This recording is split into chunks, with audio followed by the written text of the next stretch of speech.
after someone noticed a foul odor coming from a car. The car, which was a Tesla that belonged to a singer and Queens native who goes by the name David, spelled with A4. For weeks, we've been wondering just what it was that a private investigator named Steve Fisher found inside David's home when he was given access last October. The July 5th, 2026 court hearing in the David Anthony Burke case was one of the most eventful single sessions in the entire proceedings to date.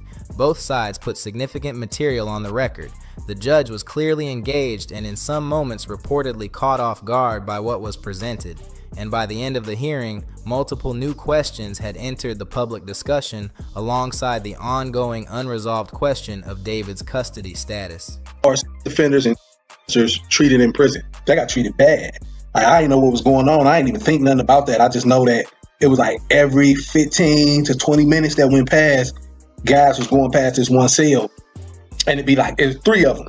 One of them would grab the cell door and then be on this side like this, and then the other two would be on this side. So the one, and they did this like every 20 to 30 minutes, like clockwork.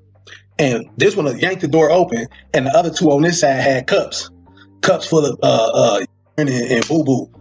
So when he yanked the door open, they just throw the cups of boo-boo in there on him, and then boom, close the door, lock it on him. So that was crazy. But and then some was getting jumped on, some was getting slapped, extorted, some was having to do favors. Here's a full account of what happened. David's legal team came to this hearing with a specific and urgent goal: securing his release from Men's Central Jail in Los Angeles County and placing him under house arrest pending trial. The core of their argument was that his current conditions inside the facility represent an ongoing and serious safety concern that cannot be allowed to continue indefinitely. My son has not been convicted of anything, and even other inmates that have been convicted or anything, they have the right to use a telephone. They have a right to be allowed to write letters to their loved ones, to receive their mail. They hold his mail, they don't give it to him. According to the paperwork filed in support of the motion, David is being held in a segregated single cell with no television access, no visitor contact at this time, limited outdoor time, and, according to information cited by TMZ, no funds currently available in his commissary account. He is being escorted by staff for all movements, including showers, which he reportedly has access to every other day. First of all, we suspected that David would be charged with after that was what he was arrested for, and in other court documents that came out a couple months ago, we know that he was being investigated for murder. But first-degree murder with special circumstances, lying in wait to murdering a witness as part of an investigation, murdering for financial gain, and now facing the possibility of the death penalty, even though it's my understanding there is a moratorium in California, that is a huge deal. Phone calls are permitted only on shower days. The detail that reportedly generated the most visible reaction inside the courtroom involved the cell door. Specifically, that according to accounts presented to the court, inmates have been using the food slot in the door to direct harmful material toward David's cell.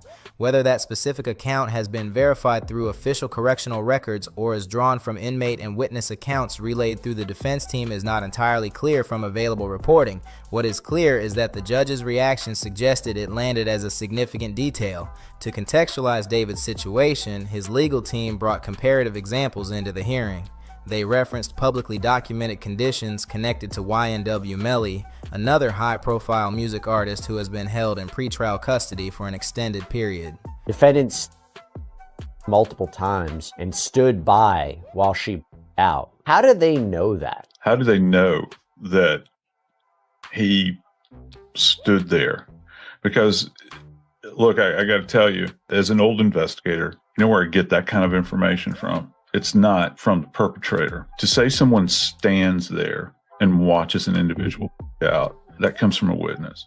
According to publicly available reports, Melly's conditions have included a single-person concrete cell, a steel door with a small food slot, a metal toilet and sink, a narrow bed on concrete, meals passed through the food slot, 1 hour of recreation time per day, 1 shower every other day, no phone or visitor access, and no windows to the outside world.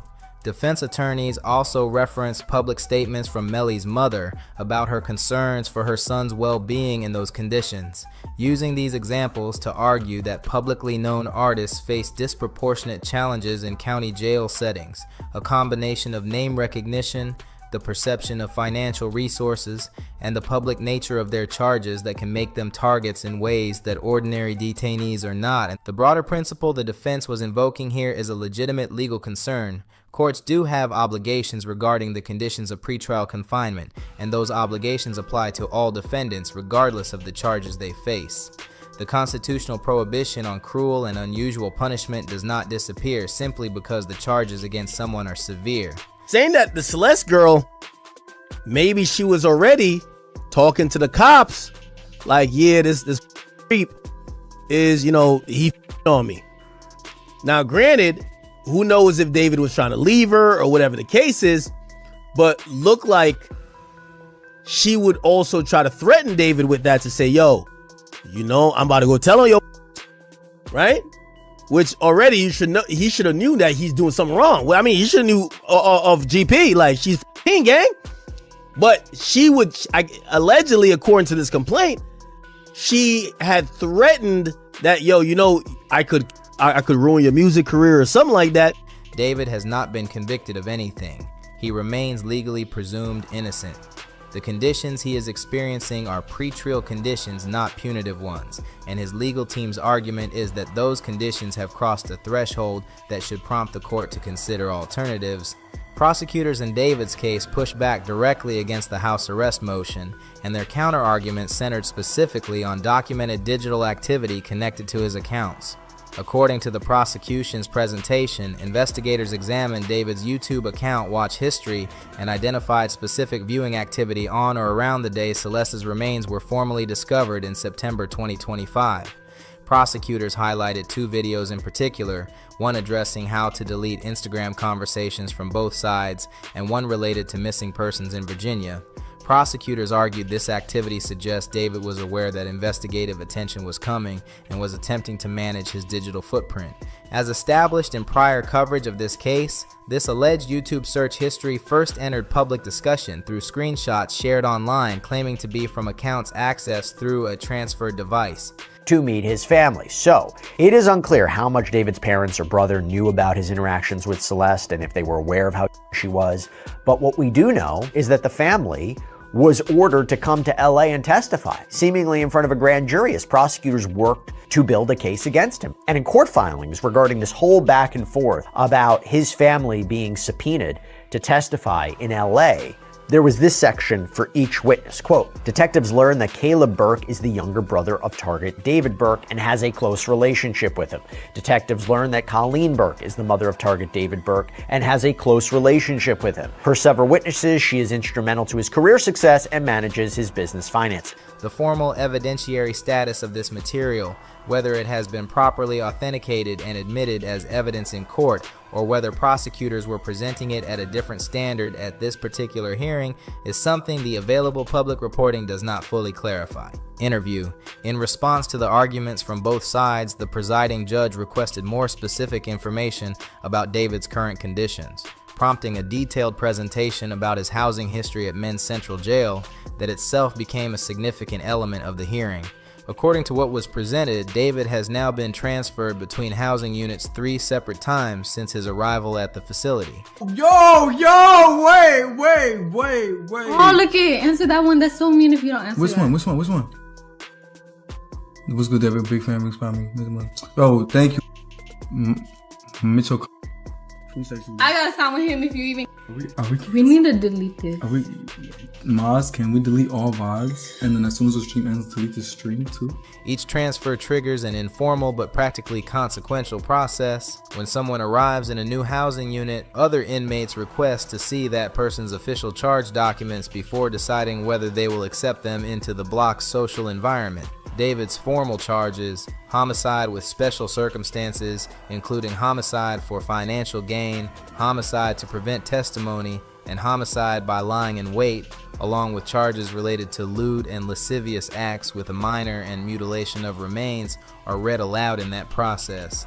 The nature of those charges has, according to the court presentation, made successful integration into each new unit difficult. And wondering just what it was that a private investigator named Steve Fisher found inside David's home when he was given access last October.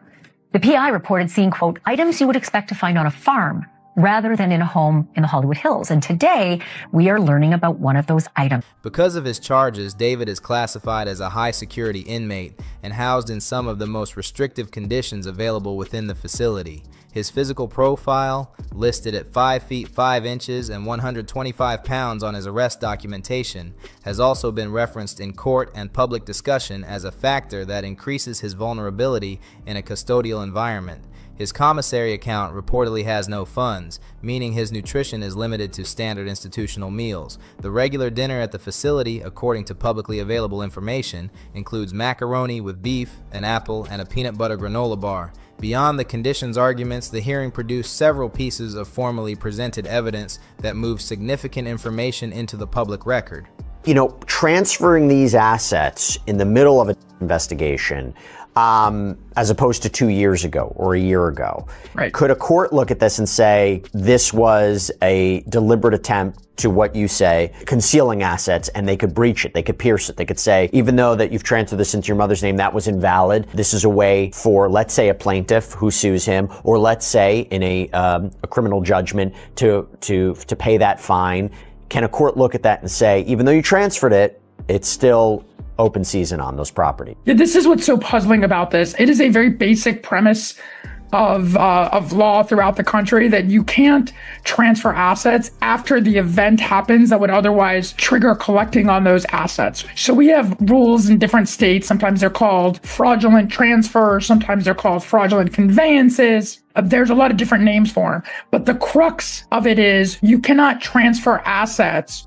Prosecutors introduced an evidence summary stating that the defendant used a specific item against Celeste multiple times and remained present while she bled out without taking any action to call for emergency services or seek medical help for her. They argued that a witness will be expected to testify to this alleged observation. Those claims are part of the ongoing proceedings and have not been proven. David has pleaded not guilty across all charges. Prosecutors additionally introduced what they characterized as newly presented evidence, information indicating that Celeste had communicated to David in the days before April 23, 2025 that she intended to contact law enforcement and expose the relationship. This, prosecutors argue, is foundational to their motive theory and specifically to the financial gain special circumstance. Investigators also examined messages recovered from David's iPhone showing ongoing disagreements between him and Celeste about the nature of their relationship, with Celeste reportedly expressing that she wanted to be treated better or else intended to go to police. The formal evidentiary record also revisited documented purchases allegedly made under the false name Victoria Mendez following April 23, 2025. Specifically a shovel ordered through Postmates the following day, 2 chainsaws and additional items ordered through Amazon on May 1st, and a burn cage ordered on July 7th. Guys, I know I haven't posted on this account in a little minute, but I just had some words to share with you for 2025. Despite all the craziness that's going on, all the turmoil, the natural disasters, the pain and things like that, this year I just wanted to tell you guys not to be discouraged and not to lose hope and not to turn your face from God in these times of evil. And it seems like it's the most insane start to a year that I've ever seen.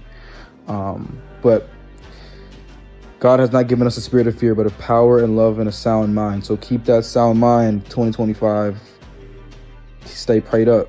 The formal case record, which we have covered extensively in prior breakdowns, argues that these purchases form a documented and deliberate cover-up sequence.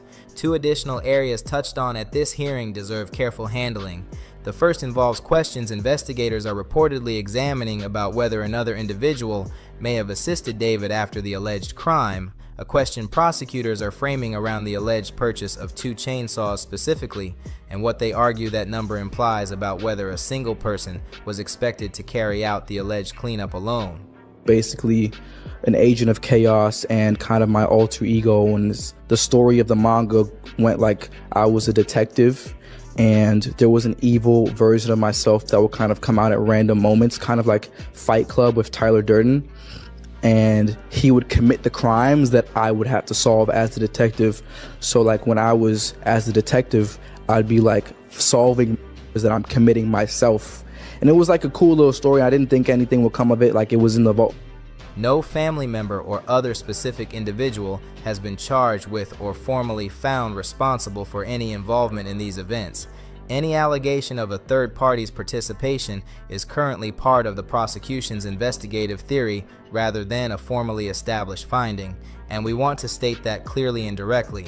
The second involves a video allegedly found on David's phone in which he reportedly speaks about recent losses in his life.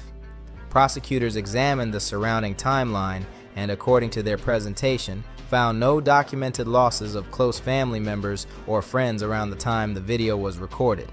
And they are arguing the references were directed at Celeste. Know who that person is, and do you believe that is the person that moved the Tesla?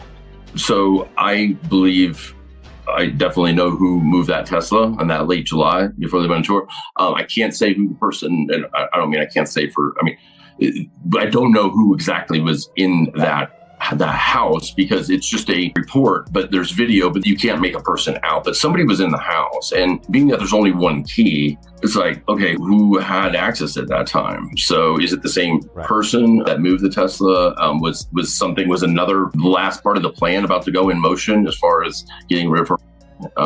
I don't know. That interpretation is contested and has not been confirmed or proven through the court process. Prosecutors also referenced an older interview in which David discussed his Itami alter ego character, his anime-inspired creative persona, and the kinds of conduct that character represents. We have covered this in depth in prior scripts. Prosecutors appear to be introducing it preemptively to narrow potential future defense arguments about mental state or creative persona as separate from personal culpability. Finally, online speculation about a possible prior relationship between David and an individual identified online as Leo Langston, based on circulating photographs and social media posts, was referenced in public discussion around this hearing. We want to be direct. This remains unconfirmed online speculation. No court finding, no formal charge, and no verified investigative conclusion has established any specific claim about this individual's role in or relevance to this case. Separately, a public Instagram statement from Neo, David's former close friend, identified in some reporting as Neil Langston, was posted following David's arrest. The statement read, "Thankfully, I'm legally fine in every way, and boy do I got all my receipts for things." That is a documented public statement.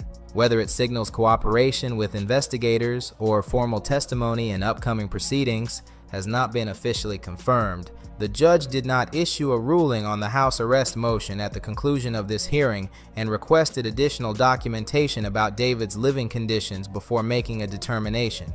That ruling, when it comes, will be one of the next significant formal developments in this case. The broader significance of this hearing goes beyond the specific question of whether David goes home to house arrest or remains at Men's Central Jail. The volume of formal evidentiary information placed into the public record at this hearing, the alleged YouTube activity, the witness prepared to testify about the alleged events of April 23rd, the new material about Celeste's stated intention to contact police, and the revisiting of the full documented purchase sequence, represents the most substantial formal evidentiary presentation at any hearing in this case to date.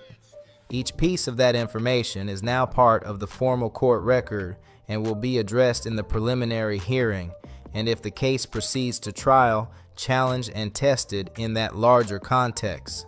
The July 7th status conference is the next court date, followed by the July 21st preliminary hearing. Both represent opportunities for additional evidentiary information to enter the public record and for both sides to formally present and challenge the materials that will ultimately determine the outcome of this case. Every confirmed development from those proceedings will be covered here in full as soon as verified information becomes available. David continues to be held at Men's Central Jail and maintains a plea of not guilty to all charges. His defense team continues to maintain his innocence and to argue that the full evidentiary record, when properly examined in the formal legal context, will support that position. Subscribe and turn on notifications so you do not miss any updates. SpillHop. We do not just report the story, we slow it all the way down completely, go deeper than the headlines, and make sure you actually walk away understanding what is really happening and why it matters. Everything has kind of been shaping and leading up to this project in such a domino effect way. This album is my life. Like, Withered is my life. Ever since new case records connected to David Anthony Burke became publicly available, public attention surrounding this case has grown even stronger, and one specific detail from those records immediately generated its own separate wave of discussion. According to the publicly released documents, investigators allege that David participated in multiple radio interviews in the days immediately following the April 23, 2025 events at the center of the prosecution's timeline. Some reports suggest at least one of those interviews may have taken place within approximately 12 hours of the time prosecutors identify as the end of Celeste's documented phone activity. If accurate, that timing is remarkable. It places David in a public-facing, on-record professional setting during one of the most consequential periods in the prosecution's established timeline, and it has prompted a sustained and detailed effort across online communities to identify exactly which specific interviews are referenced in the documents, when they were recorded, and what, if anything, the conversations reveal about David's state of mind and public presentation during the days immediately following April 23rd. Today we are going through that entire interview timeline in detail, what is confirmed, what remains uncertain, and what any of it actually means in the context of a formal criminal case that has not yet been adjudicated. Let us start with the foundational timeline question, because it is the key to understanding why any of these interviews matter. The prosecution's established timeline places Celeste's Uber arrival at David's Hollywood Hills residence at approximately 10:10 p.m. on April 23, 2025. Phone activity from Celeste ceased approximately 20 minutes later. Prosecutors allege that David sent text messages to Celeste's phone at around 10:30 p.m. asking where she was, messages they characterize as deliberate attempts to create a false record suggesting she had never arrived. At approximately 11:30 p.m. on the same night, David allegedly drove north on the 101 freeway to a remote location in Santa Barbara County, returning home in the early hours of April 24th.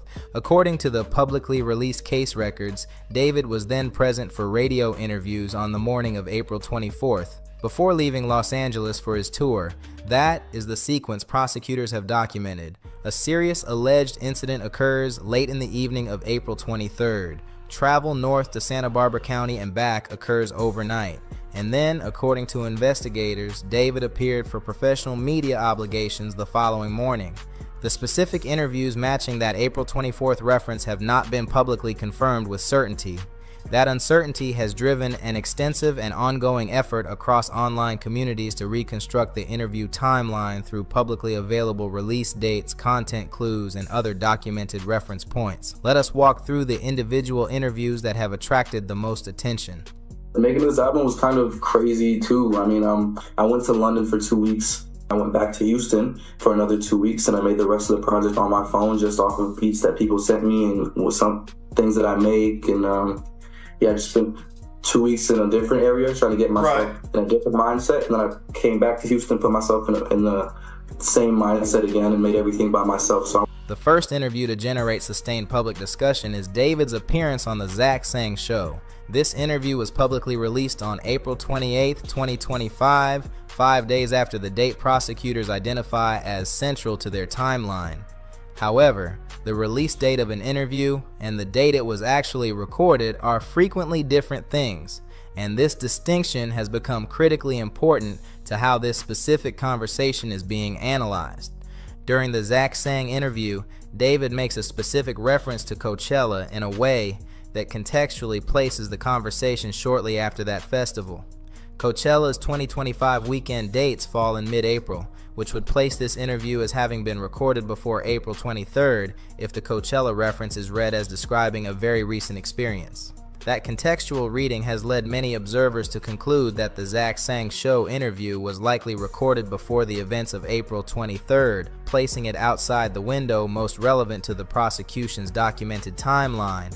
That conclusion has not been formally confirmed. No recording date has been publicly established. However, the internal content evidence, specifically the Coachella reference, has become the most widely cited basis for the view that this particular interview predates the incident. An attempt was reportedly made to contact Zach Sang directly to clarify when the conversation was recorded. No public response confirming the recording date has been provided as of the available information for this breakdown. Until that confirmation is available, the precise placement of the Zach Sang interview within the April 2025 timeline remains based on contextual inference rather than verified fact. Despite that uncertainty, the interview's content has attracted its own specific public discussion. During the conversation, David reflects on how everything leading up to the album had created a kind of domino effect. Relationships that began, relationships that ended, and people who were no longer part of his life. When those words were originally broadcast, they read as fairly standard promotional language about an artist's album being shaped by life experience. Viewed retrospectively against the prosecution's established timeline, many listeners have found them considerably more uncomfortable to hear. We want to be direct about what that observation does and does not mean. Post hoc interpretation of someone's promotional interview language through the lens of subsequent criminal allegations is not analysis of evidence. It is the natural human tendency to pattern match against new information, and it tells us more about how public perception of David has changed than about any factual dimension of the formal case. Dude, yeah, I'm practicing new flips for Coachella. What? New flips. You're gonna flip? Well, indeed, because like I said, I kind of felt like it was a prophetic thing that I was speaking about heartbreak and love and all these things I had never experienced before, but then I actually experienced them. And it's like, yo, I really said this about myself 2 years. The Zach Sang interview, in all reasonable probability based on available content evidence, predates April 23rd. Its language should be understood in that context. Now let us address the interviews that are much more specifically dated within the post-April 23rd window, because these represent the more genuinely significant category of public appearances being discussed. The Songwriter Universe interview is the one that has attracted the most sustained scrutiny from this category. According to public information, this interview was published on April 25, 2025, 2 days after the date prosecutors identify as central to their timeline. Its publication date does not confirm its recording date, but unlike the Zach Sang Show interview, there is no internal content evidence clearly placing it before April 23rd. The Songwriter Universe interview is believed by many observers to have been recorded close to its publication date, which would place it within the window immediately following the alleged incident. Several characteristics of this interview have been specifically noted and debated by online observers. A number of listeners felt that David's overall tone in this conversation sounded noticeably more reserved and less energetic than in earlier interviews, including the Zach Sang Show appearance. His delivery has been described as quieter, more cautious, and less animated. Whether that difference reflects anything meaningful is genuinely difficult to assess. Interview format, time of day, whether the conversation was conducted in person or over the phone, the specific nature of the questions being asked, and countless other variables all affect how someone presents in a recorded interview. The Songwriter Universe conversation was reportedly conducted over the phone, which can naturally create a different presentational dynamic than an in-person studio conversation. One specific content detail from this interview has attracted more sustained analytical attention than the general tone observations. During the conversation, David discusses having spent recent time in London and Houston. He makes no reference to Los Angeles during the relevant portion of the conversation. For observers attempting to reconstruct the timeline of David's movements in the days around April 23rd, that specific omission has been a point of considerable discussion. The prosecution's established timeline includes documented travel by David to Santa Barbara County on the night of April 23rd and in subsequent weeks. Whether the absence of Los Angeles references in a music promotion interview conducted approximately 2 days after that timeline represents anything meaningful, or whether it simply reflects the natural shape of a promotional conversation focused on creative process rather than personal geography, is genuinely impossible to determine from the available information.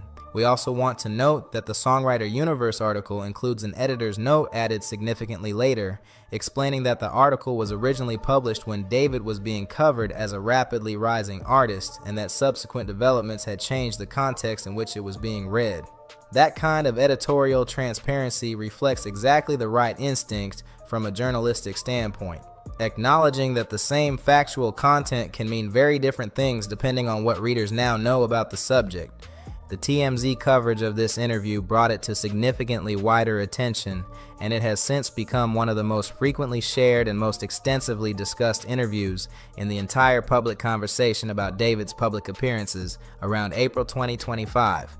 The NME interview was published on April 25, 2025, and carried a headline centered on David's artistic philosophy, specifically about not wanting to create music that feels lifeless or disconnected from genuine emotional experience. The interview was conducted over Zoom according to the article, though no recording date was publicly provided. Like the Songwriter Universe interview, the NME article's publication date places it 2 days after April 23rd. The content covers familiar promotional territory: David's independent approach to music production, his time spent in London developing the album, the themes of personal growth and transformation he built Withered around, and his perspective on creativity and artistic identity. Those themes run consistently through virtually all of his promotional interviews from this period, and the NME conversation does not materially diverge from that pattern. One point of interest that has been noted across public discussions is the consistent and specific reference to David's time in London as a formative creative period for the album. David describes that time in London across multiple interviews as essential to the development of Withered. He spent time there intentionally, he says, because the atmosphere matched the emotional direction he wanted the project to take. Approach to music videos has always been trying to make it feel like a TV show, and feel episodic and feel like, everything is connected to each other and not just random, because my music is very episodic and it feels like you're taking on a journey through a story, so I kind of keep the same approach to these music videos.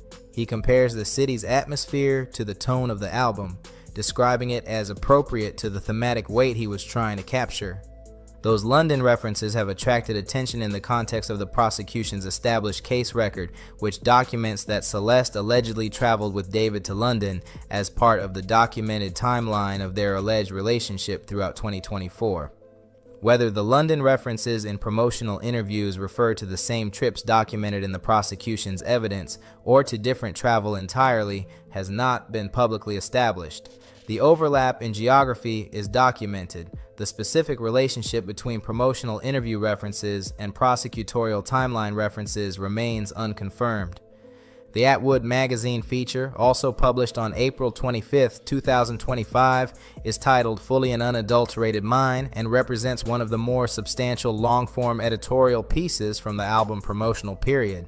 According to the article's internal content, the interview took place in late March 2025, when David was described as being approximately 4 days away from turning 20 years old. That specific reference allows the interview to be dated to approximately March 24, 2025, which places it comfortably before the events of April 23rd. The Atwood magazine piece is therefore one of the clearest examples in this entire category of an interview that, while published in close proximity to the April 25th window, was almost certainly recorded before the events at the center of the prosecution's timeline. It represents a genuine pre-incident snapshot of how David was presenting his creative work and public persona during the album's development period. The Atwood feature covers significant thematic ground.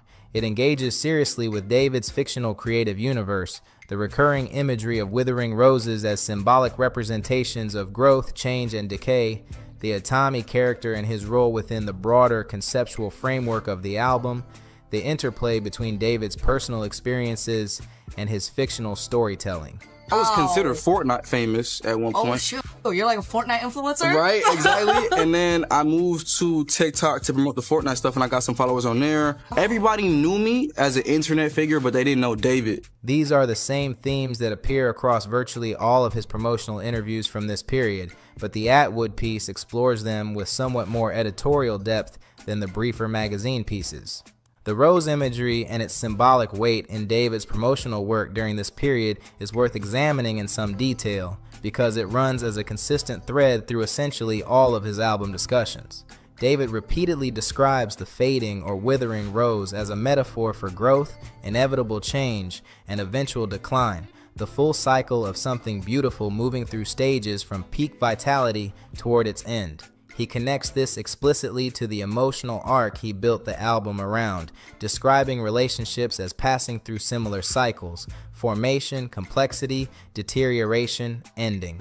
The closing track, Afterlife, is described across multiple interviews as representing the moment after that end, the space that exists after something has finished. In the context of a music promotion interview given by a 20-year-old artist, these thematic reflections read as sincere and fairly sophisticated artistic engagement with common emotional territory. In the context of what prosecutors allege was happening simultaneously in David's private life, many listeners have found those same thematic descriptions generating a very different, much more uncomfortable response. We want to maintain the distinction between those two registers of response clearly. One is interpretive and emotional. The other is the formal, evidentiary question of what actually occurred and can be proven in court. One section of the Atwood interview that has drawn specific attention involves David's reflections on his fictional character, Itami. According to David, Itami predates his music career. The character originated in comic book and manga concepts he was developing years before he began releasing music. Over time, Itami evolved into what David describes as an alternate version of himself, one representing traits and impulses that contrast with his own self-described personality. He characterizes his own temperament as calm and measured, while describing Itami as more impulsive and emotionally reactive, a kind of artistic shadow self that allows him to explore internal conflict and difficult emotional territory through creative storytelling. David also explicitly states in this context that there is very little separation between his fictional creative world and his personal experiences, that many of the characters and situations in his music reflect genuine dimensions of his own life and perspective, blended with imagined narrative elements.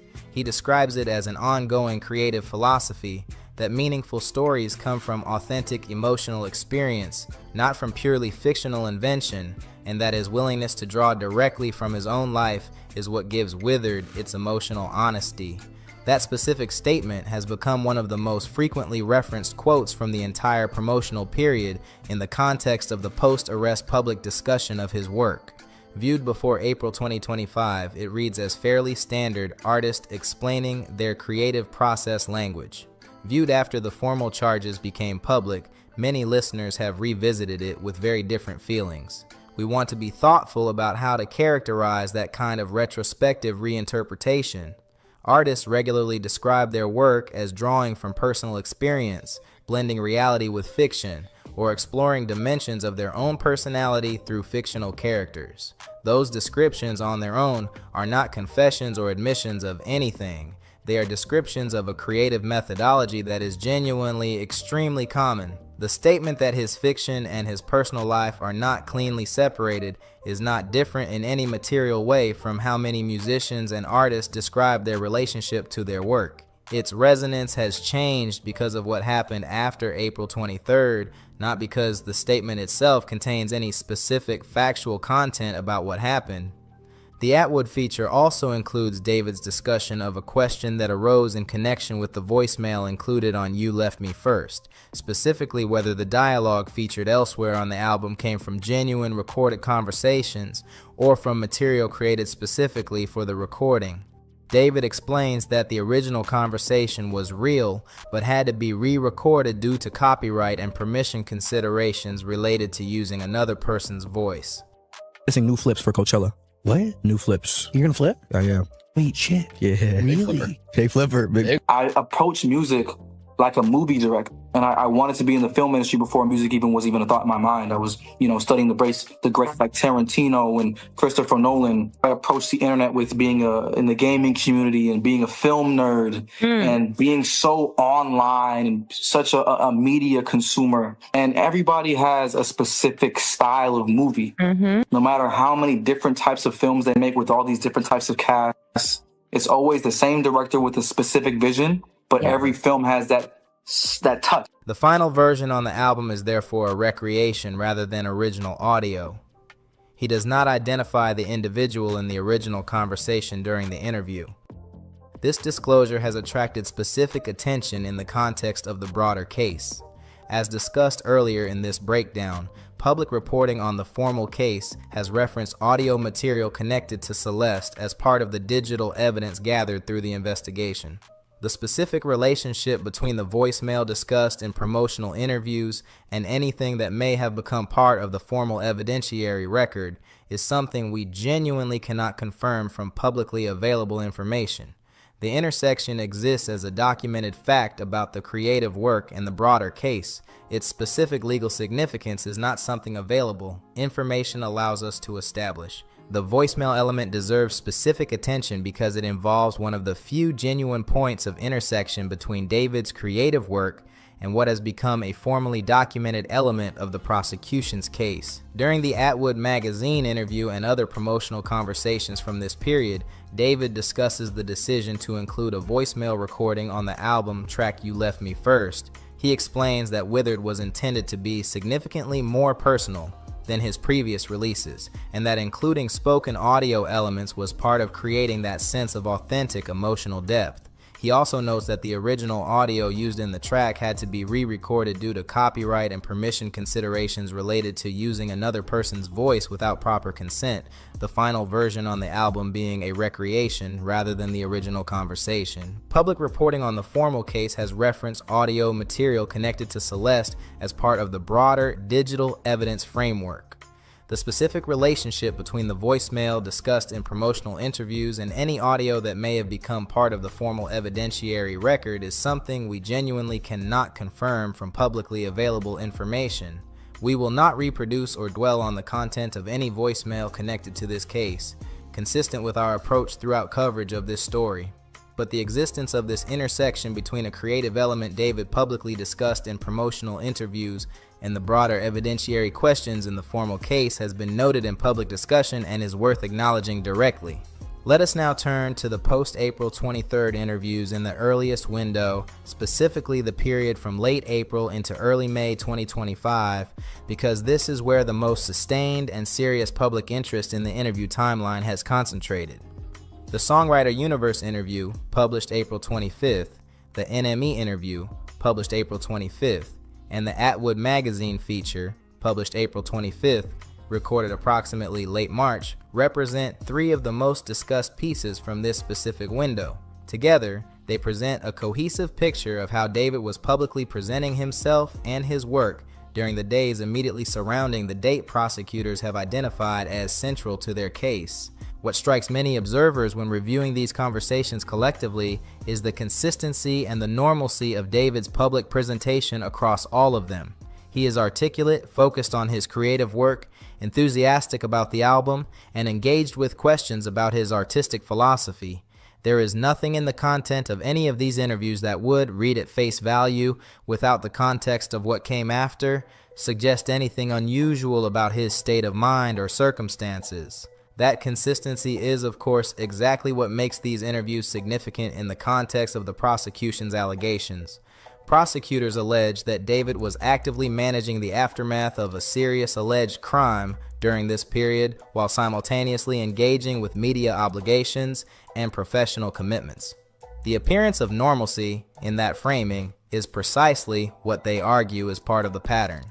The defense's perspective would be that there is nothing suspicious about a professional maintaining his obligations, and that the content of promotional interviews during this period reflects exactly what they appear to be.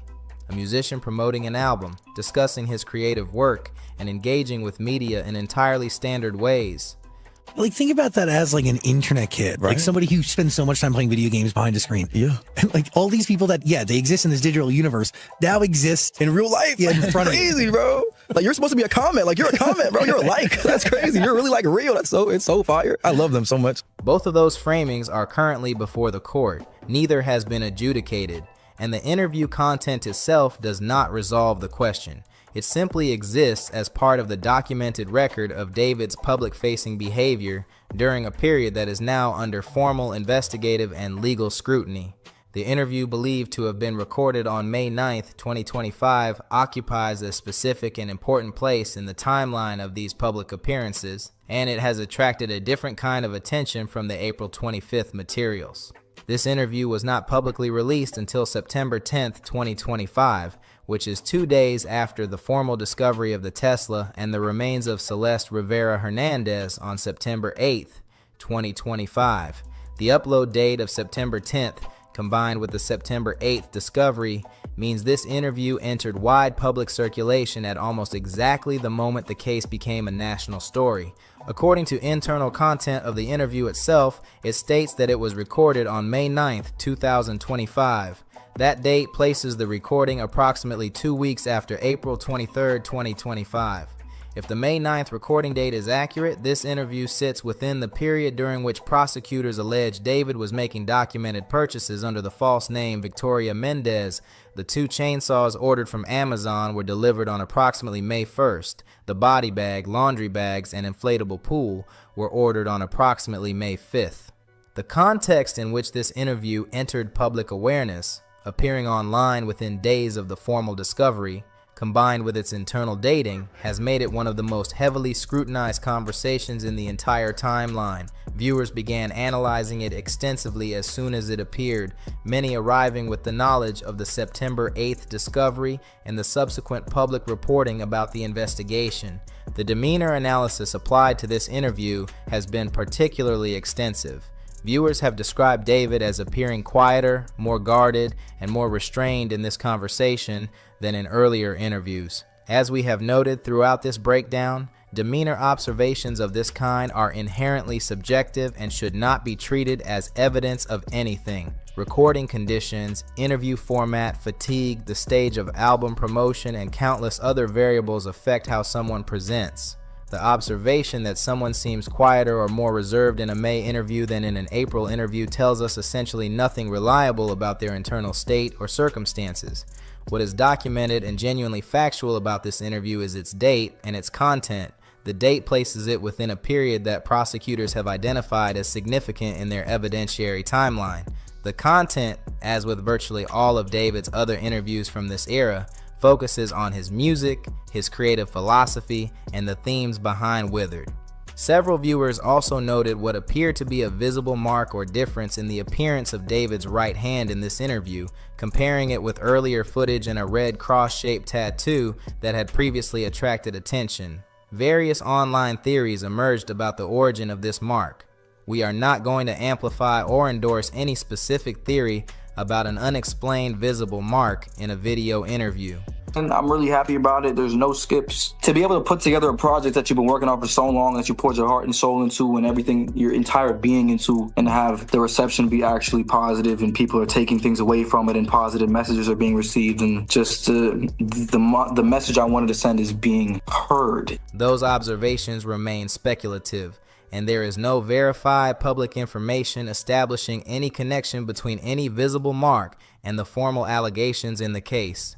There is a broader and important analytical dimension to the entire interview timeline that deserves explicit treatment because it sits underneath much of the public discussion without always being stated clearly. When people analyze the demeanor, word choices, geographical references, and emotional register of a defendant's pre-arrest public appearances, what they are often implicitly doing is searching for evidence of consciousness of guilt, a legal concept referring to behavior after an alleged crime that suggests the person knew the crime had been committed. Prosecutors sometimes introduce evidence of consciousness of guilt at trial to support their broader case. Behaviors like lying to investigators, destroying evidence, or fleeing jurisdiction are the clearest examples. The legal framework for consciousness of guilt evidence has a long history in American criminal law and is reasonably well established. The question of whether analyzing someone's tone in a music promotion interview can constitute meaningful evidence of consciousness of guilt is a genuinely difficult one. Legal scholars and courts have debated what behaviors appropriately qualify as consciousness of guilt evidence, and the threshold tends to be set relatively high. There needs to be a specific articulable connection between the behavior in question and a plausible inference about what the defendant knew or believed about their own conduct. A defendant who seems less animated in a phone interview 2 days after an alleged crime has not necessarily demonstrated anything that meets any conventional legal standard. In this specific case, the much more legally substantial consciousness of guilt evidence that prosecutors have documented includes the alleged false text messages on the night of April 23rd itself, the alleged drive to Santa Barbara County that same night, the documented purchases under the false name Victoria Mendez in the days that followed, the documented return trips to Santa Barbara County, and the alleged acts of disposing of and concealing evidence over the extended period between April 23rd and the September 8th discovery. Those are behavioral patterns with specific documentable connections to a theory about what David allegedly knew he had done and was trying to conceal.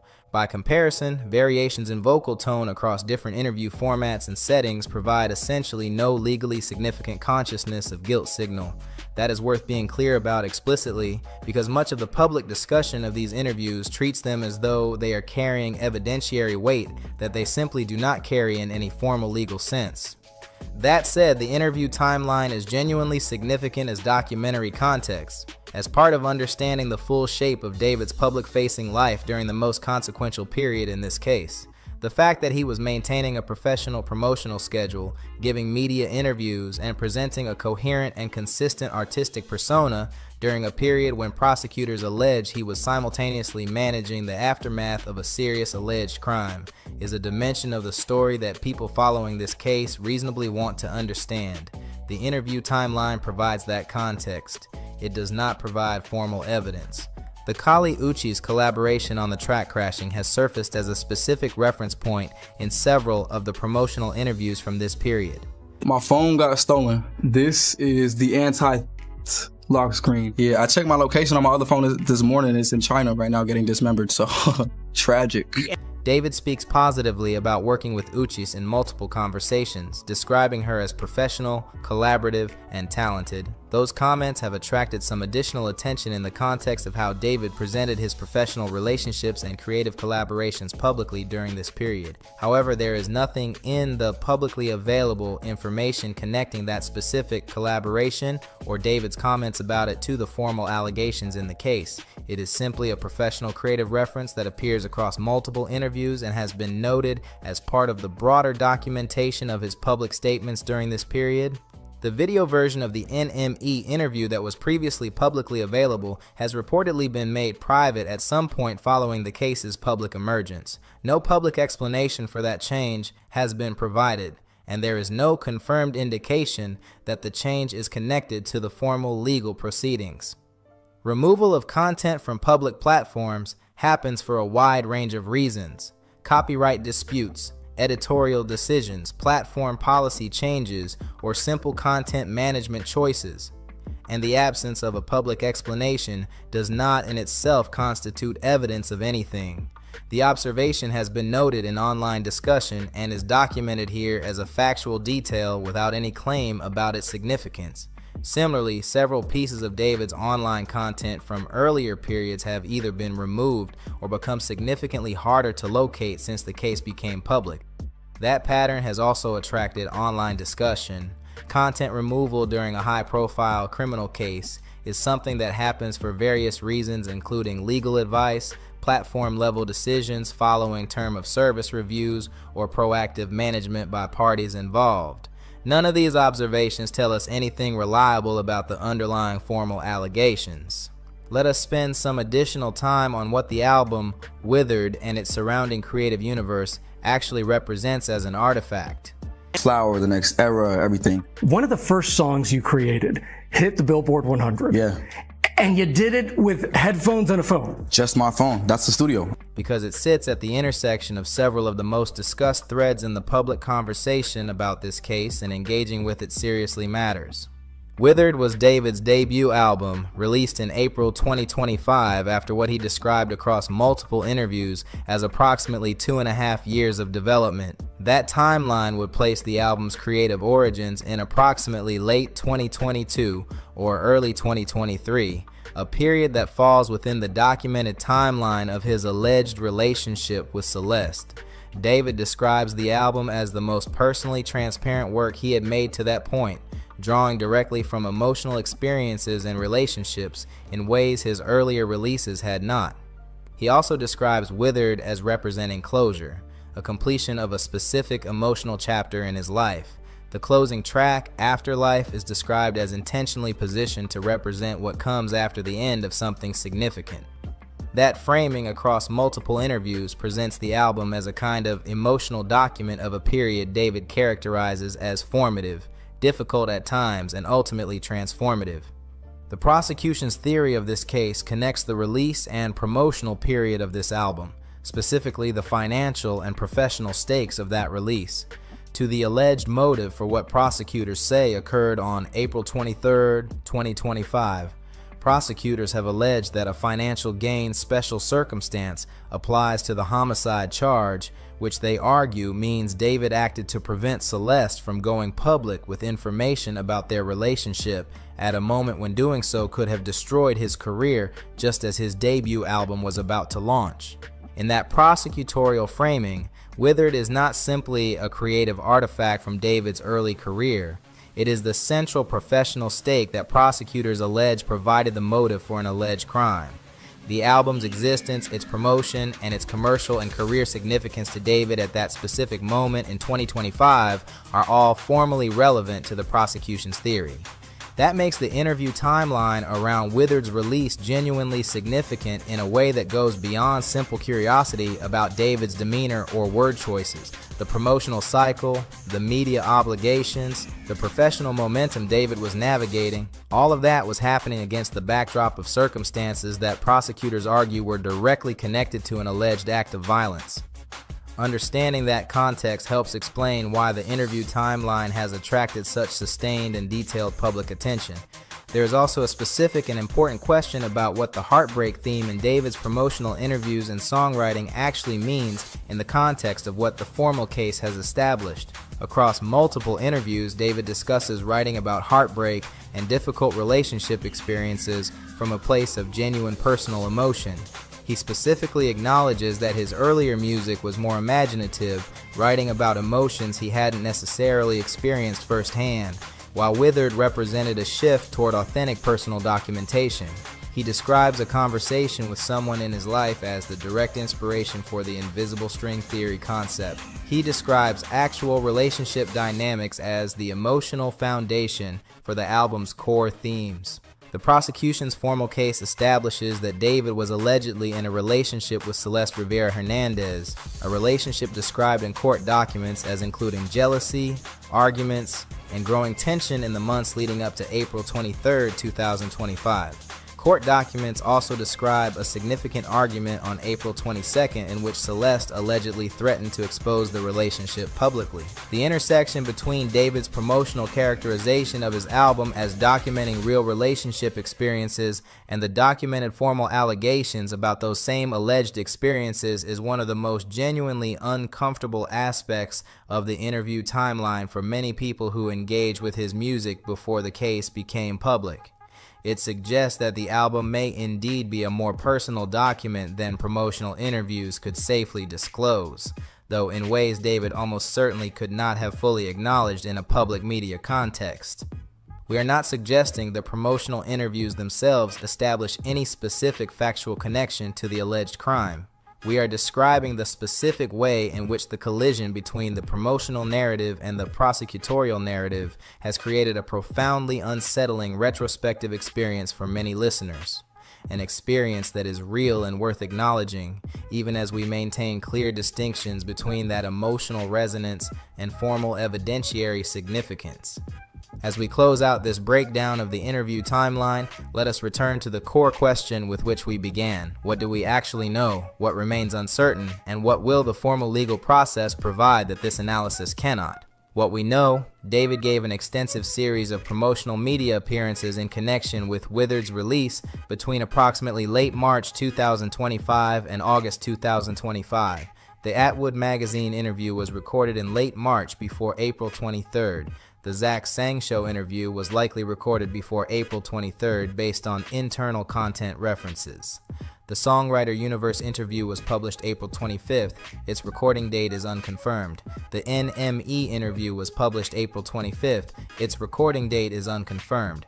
The interview, believed to have been recorded May 9th, was publicly released September 10th, 2 days after the formal discovery. Additional interviews through June and August 2025 complete the documented public record. What remains uncertain, the specific recording dates of several key interviews, particularly the Songwriter Universe and NME pieces published April 25th, whether any of those interviews align with the radio interviews the following morning, referenced in the publicly released case documents as having occurred April 24th, the specific significance, if any, of the London travel references in post-April 23rd interviews, what the formal legal process will provide that this analysis cannot. The formal preliminary hearing will introduce witness testimony under oath, properly authenticated documentary evidence, and cross-examination that will establish far more reliable factual findings than any amount of interview analysis can. Whether any of the promotional material from this period enters the formal evidentiary record, and whether prosecutors argue any of it carries legal significance, will become clear as the case progresses toward and through trial.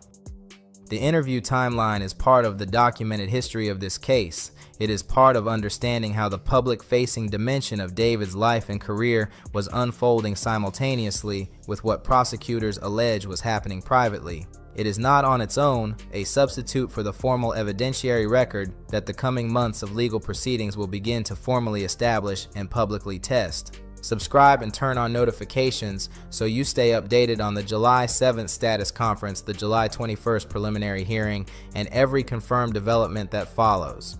Let us walk through the remaining interviews from the documented timeline because they fill in important additional context about how David's public presence was maintained across the months between April 2025 and his eventual arrest in April 2026. The Complex magazine interview, published in June 2025, drew renewed attention after the formal charges became public. That conversation covers familiar ground. David discusses his creative process, the contents and organization of his phone as a creative workspace, and his broader artistic philosophy.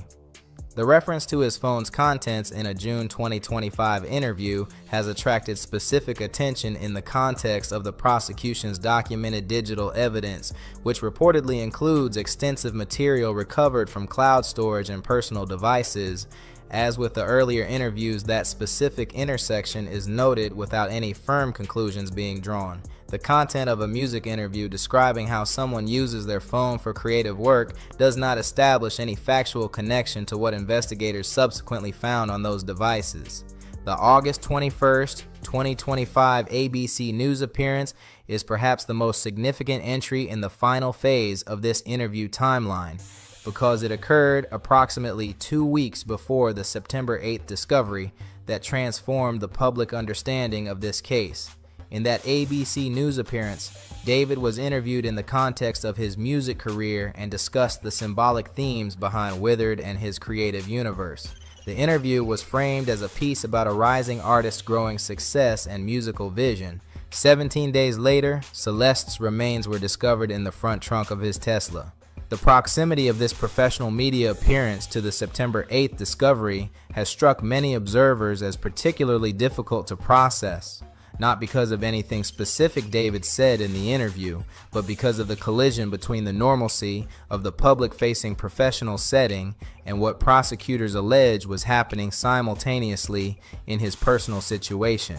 Again, the appropriate analytical frame here is that this observation reflects the strangeness of the situation as it became publicly known after the fact, not anything specifically probative about the content of the ABC News interview itself. Before we close out this breakdown, let us address what the full interview timeline, taken as a whole, actually tells us about this case versus what it does not tell us. What it tells us is that between late March 2025 and late August 2025, David gave a consistent and extensive series of promotional interviews in connection with the release of Withered. Those interviews covered largely the same thematic territory across different outlets: his independent creative process, the symbolism embedded in the album, his personal growth as an artist, the fictional Itami character, and his experiences in London and elsewhere during the album's development.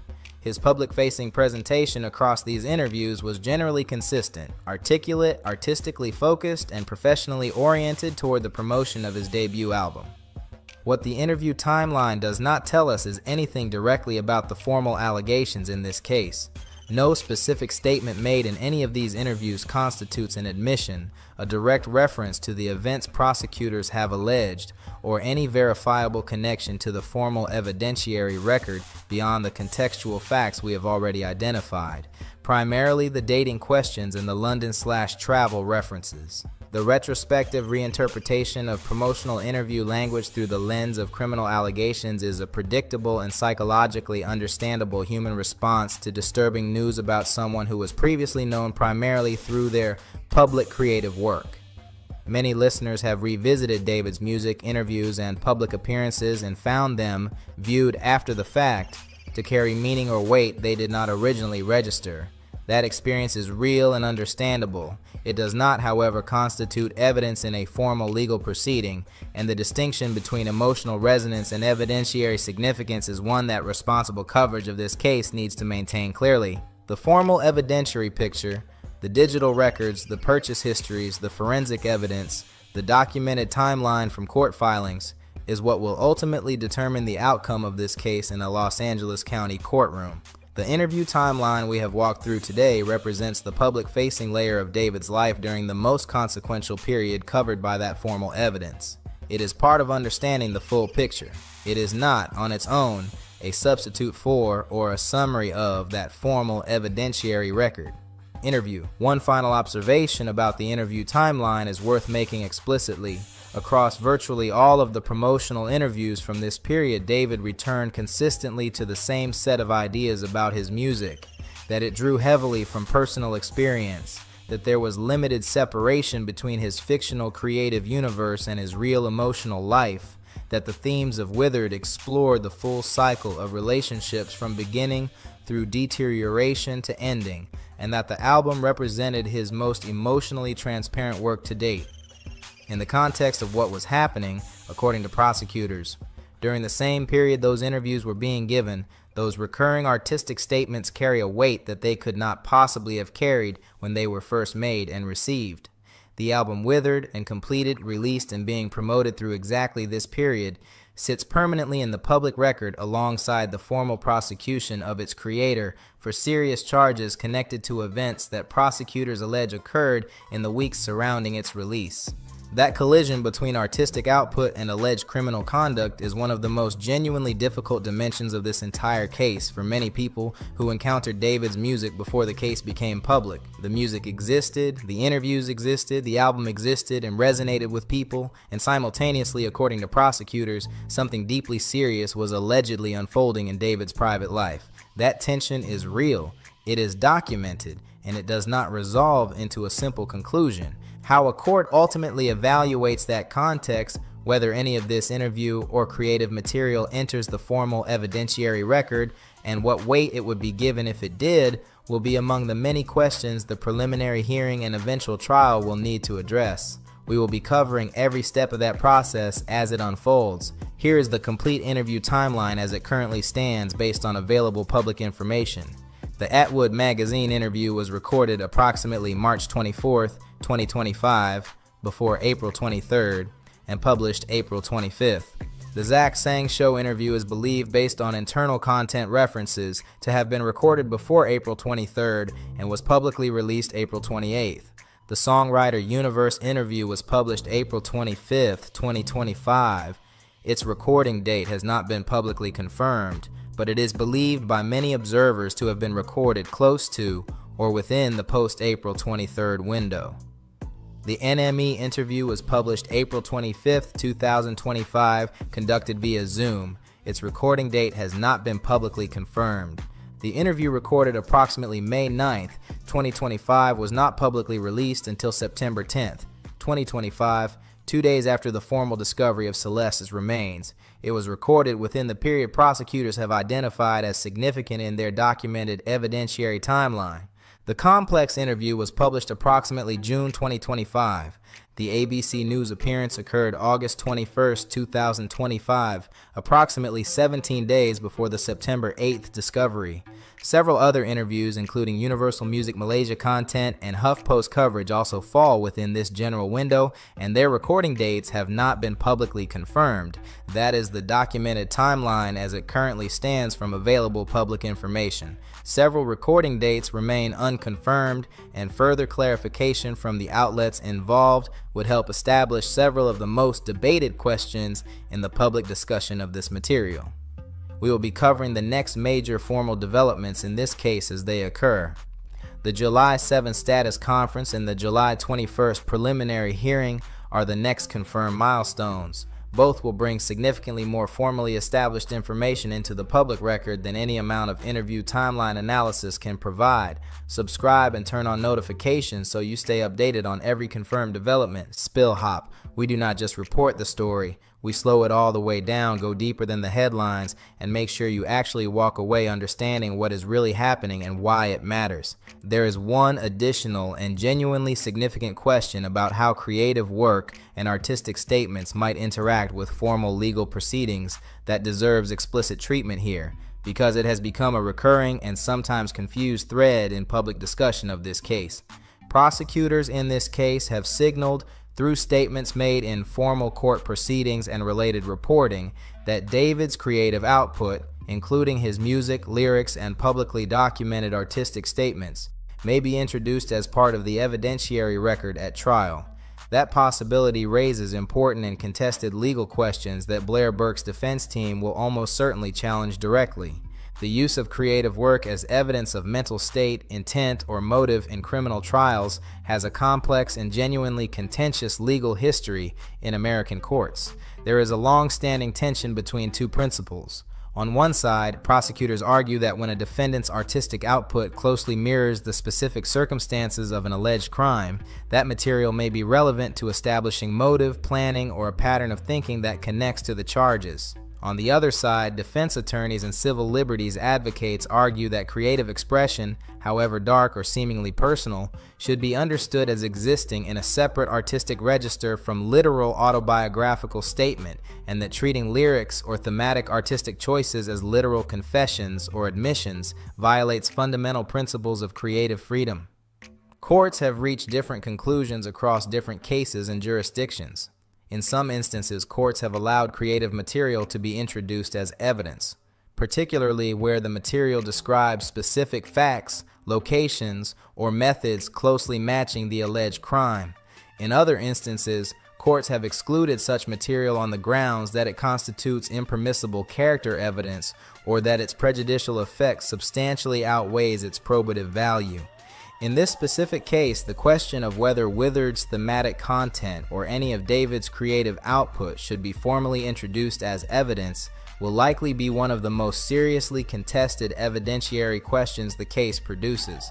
What the prosecution would need to establish if they seek to introduce creative material is that the connection between specific artistic content and specific alleged facts is close enough and concrete enough to have genuine probative value, not simply that dark themes in someone's music feel uncomfortable to listen to after they have been charged with serious crimes. That is a meaningful distinction, and the admissibility decisions on creative evidence whenever they occur through formal legal proceedings will tell us considerably more about how this case will ultimately unfold than the interview timeline itself can establish. The social media and online presence dimension of this entire period also deserves attention because it intersects with the interview timeline in a specific way. According to publicly discussed information, David's social media activity became notably less frequent in the earliest days of May 2025, a gap that has been noted by online observers because it coincides with a period the prosecution has flagged in their documented evidentiary timeline. Public-facing social media silence during a period of private difficulty is another behavior that can be observed but not reliably interpreted from the outside. People reduce social media activity for countless reasons, and the observation that reduced activity aligns with a period the prosecution has identified is notable in the same limited way that interview demeanor observations are notable, as part of the documented record of public-facing behavior without being interpretively decisive on its own. What is more specifically significant is the overall pattern across the entire April to August 2025 period. Professional media obligations maintained, album promotional cycle pursued, public appearances continued, while prosecutors simultaneously allege that an extensive effort to manage and conceal the consequences of April 23rd was unfolding in private. That combination of maintained public normalcy alongside alleged private concealment is precisely what prosecutors argue reflects the calculated quality of David's alleged conduct. Whether that argument ultimately persuades a jury is the central question the formal trial will address. The interview timeline we have walked through today, from the late March Atwood magazine recording to the August 21st ABC News appearance, represents one of the most thoroughly documented public-facing records from any period in a case of this kind. It exists, it is part of the documented history of this case, and understanding it clearly matters. It is not the evidentiary heart of the prosecution's case, which rests on digital records, forensic findings, purchase histories, and witness testimony gathered through formal legal channels. But it provides essential context for understanding how the public dimension of David's life and career was continuing to develop during the most consequential period in this story. We will continue covering every confirmed development as this case progresses toward and through the formal hearings. Subscribe and turn on notifications so you are among the first to know as new verified information emerges. SpillHop. We do not just report the story. We slow it all the way down, go deeper than the headlines, and make sure you actually walk away understanding what is really happening and why it matters. One more dimension of the interview timeline deserves extended treatment before we close out this breakdown. The specific question of what the Songwriter Universe interviews references to London and Houston actually reveal about David's movements in the days immediately following April 23, 2025. The prosecution's formally established timeline includes documented travel to multiple locations over the course of 2024, including Las Vegas, London, and Texas, as part of the alleged relationship with Celeste. It also includes the documented April 23rd to 24th drive to Santa Barbara County and subsequent return trips to that same area documented in the prosecution's court filings. The purchase of a shovel through Home Depot via Postmates on April 24th was delivered to David's Hollywood Hills residence. The chainsaws ordered May 1st were delivered to the same address. The body bag, laundry bags, and inflatable pool ordered May 5th were also delivered to the Hollywood Hills residence.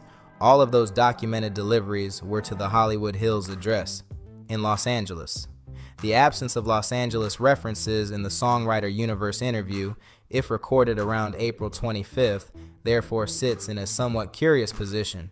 David was, according to the delivery records cited in prosecutors' filings, receiving packages at his Los Angeles residence during this period. The interview mentions London and Houston as recent creative context, but not Los Angeles. The charitable and entirely plausible interpretation is that a music promotional interview focused on creative geography naturally mentions the cities most creatively significant to the album, London and Houston, as places where meaningful creative work happened, rather than the artist's current residential base.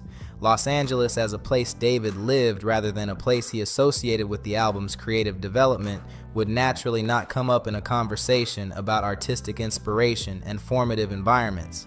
The more scrutinizing interpretation applied by many online observers is that mentioning Los Angeles specifically in an April 25th interview would have been mentioning the place where prosecutors allege something very serious had happened approximately 48 hours earlier, and that the absence of that mention reflects some degree of intentional avoidance. That interpretation, while understandable given the circumstances, is not provable from the available information and may attribute intentionality to what could simply be unremarkable interview dynamics. What this specific detail illustrates more than anything else is the extreme difficulty of interpreting pre-arrest promotional interviews through a post-arrest evidentiary lens.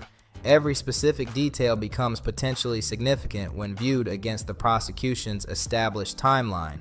Most of those details, when examined carefully and honestly, turn out to have multiple plausible explanations.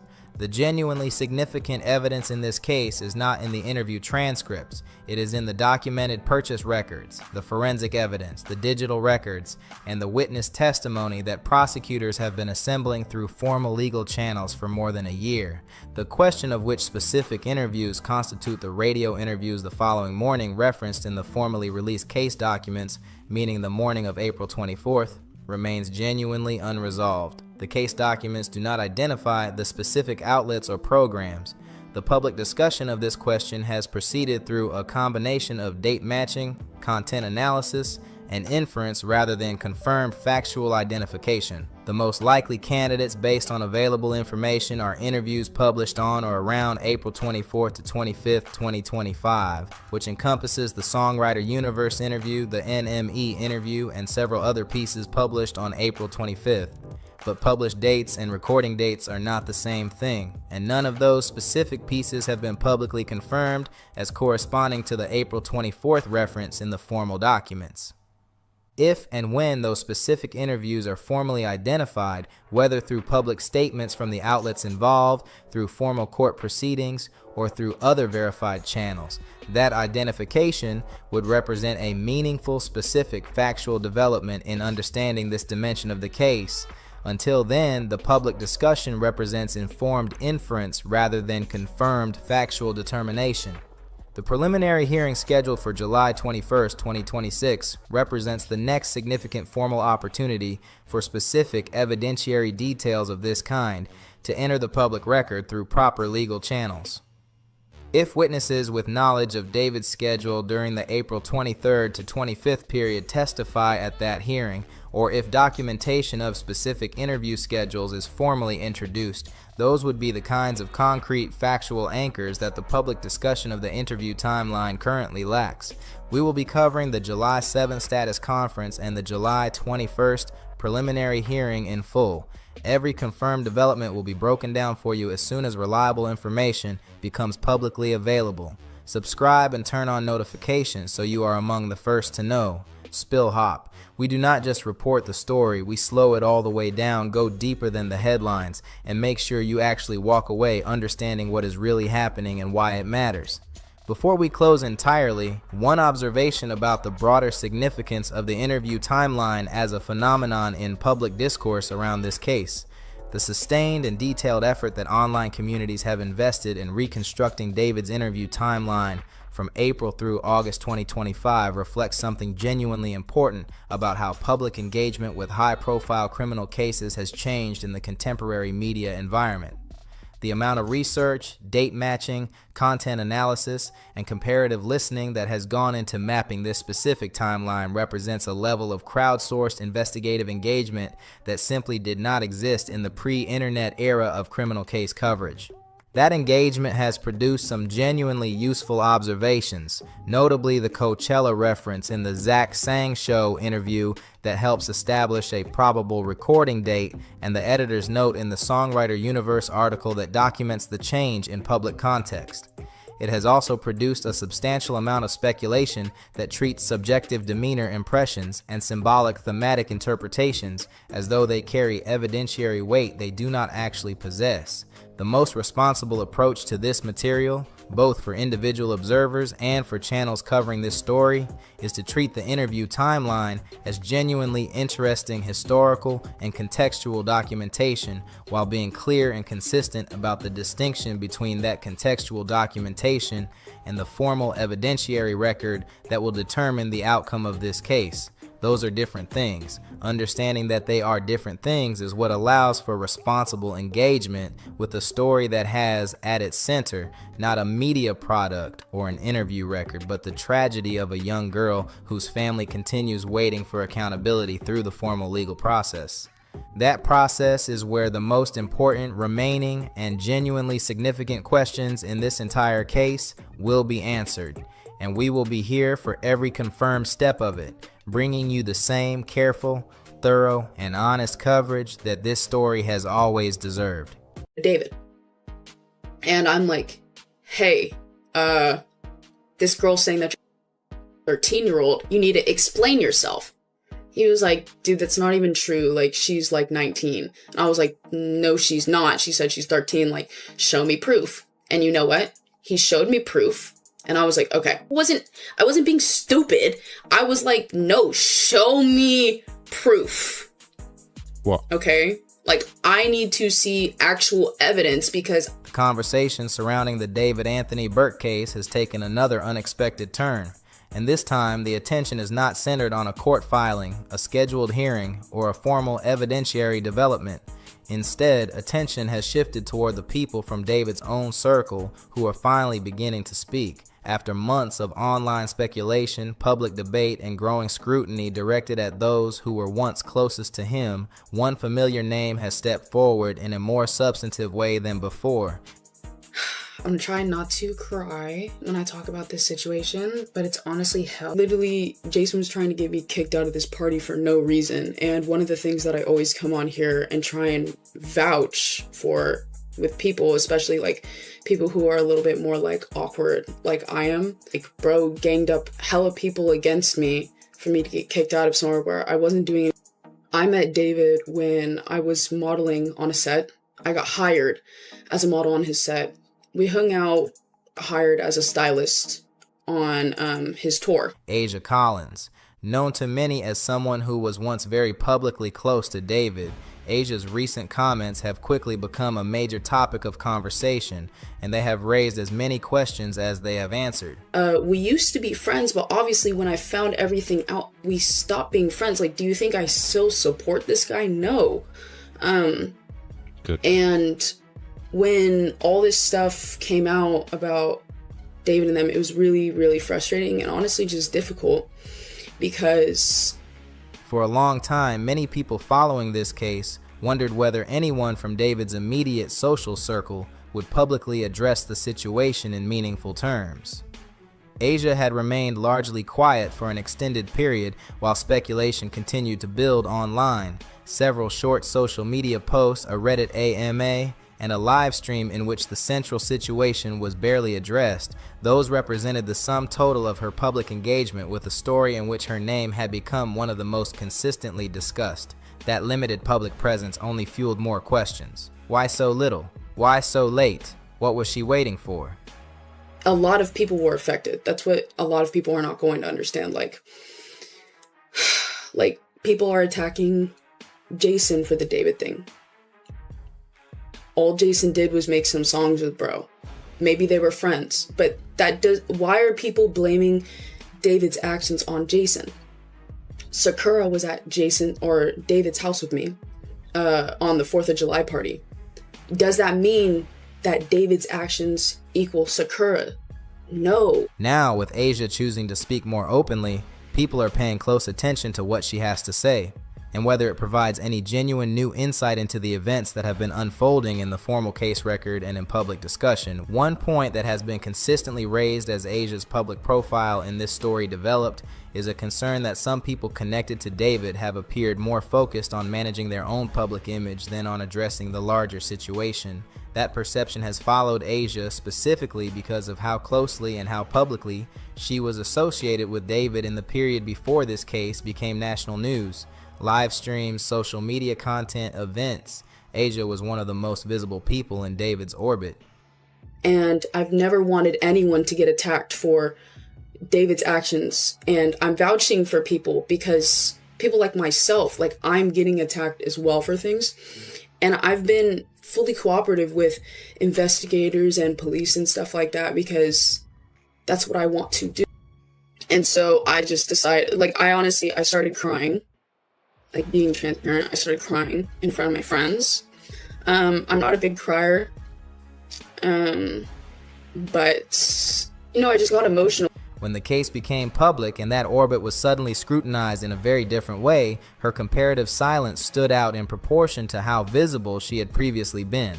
That is part of why her decision to now speak more directly has attracted this level of attention. What matters most throughout all of this, and what we want to keep central in today's breakdown, is the formal legal process, the preliminary hearing that has been underway, the evidentiary record prosecutors have been presenting, and the formal court proceedings that will ultimately determine what the evidence establishes. Every statement from individuals connected to David's circle is being evaluated by many observers through the lens of that formal process. Asia's comments are part of that broader public context, not a substitute for it. Everyone wants to blame everyone but David.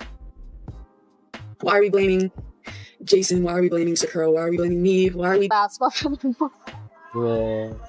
His name was Rex. What just happened? Are you okay? What just happened? Did she just spill her drink on me to scare the... I will say though, there is one thing I do definitely want to talk about with the David situation. I texted this girl because I see this, the missing poster, and I'm like, yo, that's my friend's girlfriend. The specific event that brought Asia back into the spotlight in a particularly visible way involved her appearance at an event hosted by a creator known online as Jason the Ween. That appearance quickly became a significant talking point across streaming and online communities. Asia has explained that she was invited to the event and attended as a guest. By her own account, the atmosphere felt immediately uncomfortable, and she described a situation in which she felt she was being asked to leave. The shit out of me.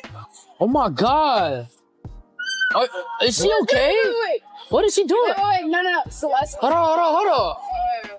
Okay, because obviously that's a big thing to say, David. And I'm like, hey, this girl's saying that you're a 13-year-old, you need to explain yourself.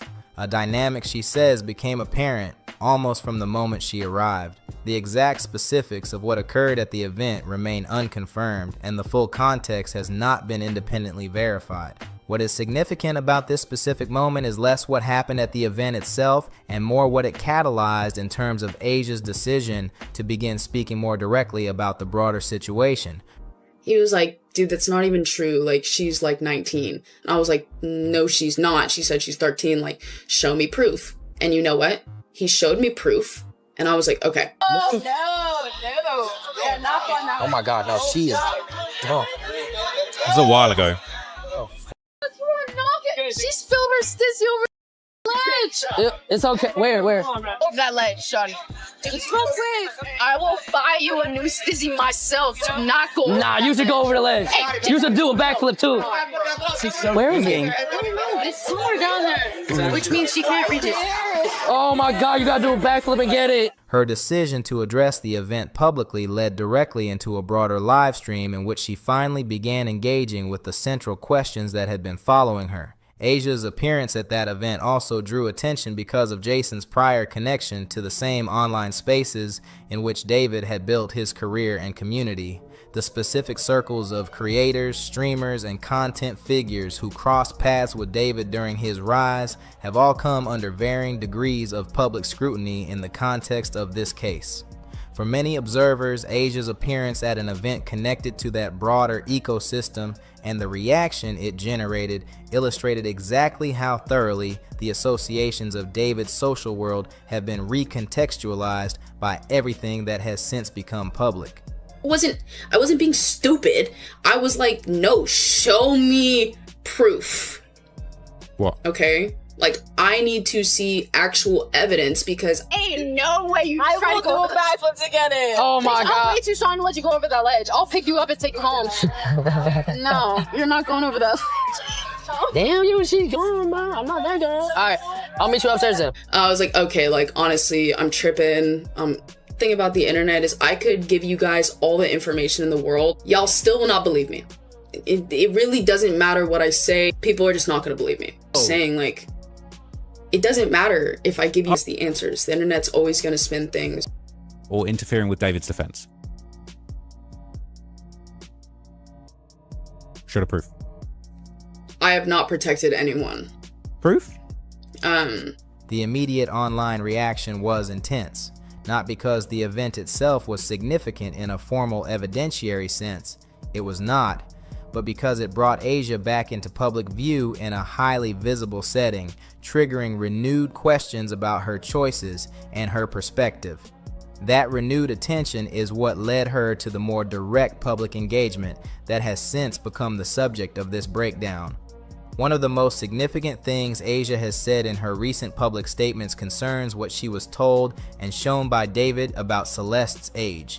This is the area of her account that has generated the most sustained and most serious public debate, and it deserves to be examined carefully. According to Asia's account, she did confront David after seeing information being raised online about concerns relating to another individual's age. She says that David, in response, showed her material that convinced her the person in question was an adult. The moment investigators wanted to speak to me, I told them everything I knew because I just wanted to, whatever information I can give, I just wanted to help. People were saying that I'm protecting certain people the very moment I found out about this shit. Even on tour. When this stuff happened, I immediately flew away from that tour. Like, I've just been terrified ever since. A lot of people are like, oh yeah, maybe just take a break from things. I took a break for like 8 months, but people forget, like, I do enjoy like making content and being on social. And that she accepted that explanation at the time. That explanation is at the center of one of the most significant ongoing debates about Asia's role in this story. Several things are worth noting about it clearly. First, what David allegedly showed her has never been publicly revealed. It is not part of the public record, whether it was a document, a communication, some form of identification, or something else entirely, is not publicly known. Without that information, assessing how convincing it would have been or should have been is genuinely difficult. People who are shown false or misleading information by someone they trust can and do accept it without immediate grounds for suspicion. Second, there is documented public discussion, specifically screenshots that have been circulating and that have been confirmed in public discussion, indicating that Asia received information about concerns relating to Celeste's age while Celeste was still missing in early 2024 around Valentine's Day. If I didn't do anything wrong, I don't really understand why I have to. I've been so respectful to the case, and I wanted to go on the internet and just start like rambling about everything going on. I stayed quiet for the respect of, you know, information not getting tampered with and for everything to go directly to investigators. But, you know, like, honestly, there's really nothing I can do to make things better. That timing is significant. That specific disclosure is one of the most frequently referenced elements in online discussions about Asia, and it goes directly to the question of what she knew and when. Asia's account of confronting David and receiving an explanation that convinced her needs to be understood in the context of that specific documented instance. Third, Asia's explanation is ultimately an account of what she believed and why she believed it, not a formal legal determination of anything. The formal legal proceedings will address relevant facts through the evidentiary process. Asia is not a defendant in this case. She has not been charged with anything. Her public statements are part of a personal account of her experience, not part of the formal legal record. The question that comes up most persistently in public discussion of Asia's situation is straightforward. Why didn't she speak sooner? Asia has offered an explanation for her extended silence, specifically that she was concerned about speaking publicly while legal proceedings were still unfolding, and that she felt limited in what she could address. Sorry. No return policy. Bro, Jason, don't start. I'm sorry. No return. I thought this was the beater thing. Hey, the pool, jacuzzi, everything's right there. Everyone's getting in. Oh my god. I don't know That'd be so bad. I don't know half of the stuff you said. Oh my god. Oh my, look what it is. Just make it fun. Need the bros, right? I'm on there now. I'm up. Return policy. Sorry. You guys living? Now live. We're just gonna return your load. No, right? What? Oh, yeah. Right, yeah. Oh yeah. She has also mentioned that she was privately supporting or defending people connected to the situation, including a friend known as Sakura, while choosing not to speak publicly herself. This explanation has received genuinely mixed public reaction, and it is worth engaging with that mixed reaction honestly rather than simply validating or dismissing it. On one side of the debate, concerns about legal proceedings are a legitimate reason for caution. When someone has been subpoenaed, interviewed by investigators, or has any formal role in connection with ongoing proceedings, they may genuinely face legal constraints on what they can say publicly. We cannot know from outside whether Asia had specific legal advice guiding her public communications. It is possible that advice played a role in the timing of her statements. On the other side, many observers have pointed out that sharing a personal perspective, describing one's own experience, explaining one's own understanding of events, and addressing questions about one's own awareness is not the same as discussing evidence, identifying witnesses, or doing anything that would meaningfully impact the formal legal process. An individual who is not a party to a case can generally speak about their own experience without affecting the proceedings in any formal way. That distinction is real, and it is the basis for much of the public frustration with the timeline of Asia's statements. The formal case against David is being prosecuted by Deputy District Attorney Beth Silverman, one of the most experienced prosecutors in Los Angeles County. The evidentiary record in this case, as we have covered extensively, encompasses approximately 40 terabytes of digital material gathered through more than 54 search warrants and a court-authorized wiretap. That is a formal evidentiary foundation being tested in open court through the preliminary hearing process. No public statement by Asia Collins, however detailed, is going to meaningfully affect that formal proceeding. The outcome of this case will be determined by the evidence prosecutors present in that Los Angeles County courtroom, not by anything said in a live stream. That observation matters because it directly addresses Asia's stated reason for her previous silence. If the concern was genuinely about impacting the formal legal process, the realistic assessment of her public influence on that process suggests the concern was likely overstated. That is not a criticism of her as a person. It is an honest evaluation of the specific justification she offered for the timing of her public engagement. There is also a specific observation that has resonated with many people following this discussion. Asia has described privately defending and supporting friends behind the scenes during this period while choosing not to speak publicly in defense of her own position. Many observers have found that combination difficult to understand. If she was comfortable engaging with the situation in private conversations, why was public engagement so much more constrained? That specific contrast in private advocacy for others, public silence about herself, has driven a significant amount of the critical commentary directed at her. Asia has also described the relationship with her friend Sakura as one that changed in the aftermath of everything that unfolded. She indicated the two are no longer close, and that the broader situation appears to have put considerable pressure on friendships within that circle. That is consistent with what has been observed more broadly, that David's arrest and the subsequent formal proceedings have caused significant shifts in how people who were once part of his social world relate to each other. Whether those relationship changes reflect genuine moral reckonings, practical self-protection, or simply the natural dissolution of social networks under extreme external pressure varies from person to person and likely involves elements of all three. The timing question is inseparable from a broader pattern that has been observed across multiple people connected to David's circle. The case became public in September 2025. David was arrested in April 2026. The preliminary hearing began in July 2026, and it is now, many months after the initial discovery, many months after the formal arrest, with the preliminary hearing already underway, that Asia is choosing to speak in the most direct terms she has yet used. That timeline matters in how people evaluate the sincerity and weight of public statements. It is not necessarily that statements made later are less sincere than those made earlier. People do process difficult situations on different timelines, and genuine realizations can arrive gradually rather than all at once.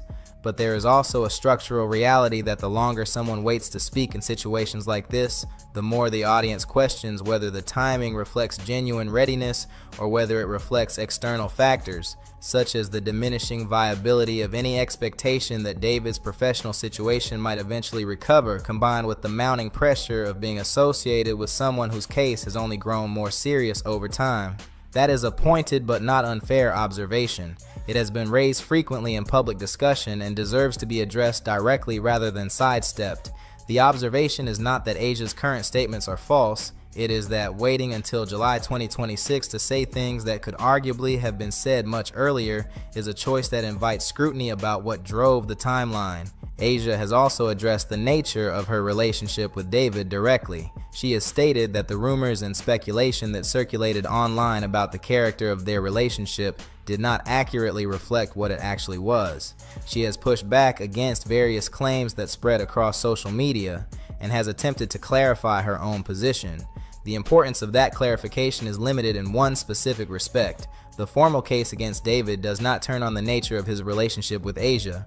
The formal case centers on his alleged relationship with Celeste Rivas Hernandez. Asia's relationship with David is relevant to public discussion primarily because it shapes questions about what she knew and when, not because she is alleged to have participated in any wrongdoing. We want to be clear about that, as we have been throughout our coverage of Asia's connection to this story. Asia has not been charged with any crime in connection with this case. No official source has formally alleged her involvement in the central events under investigation.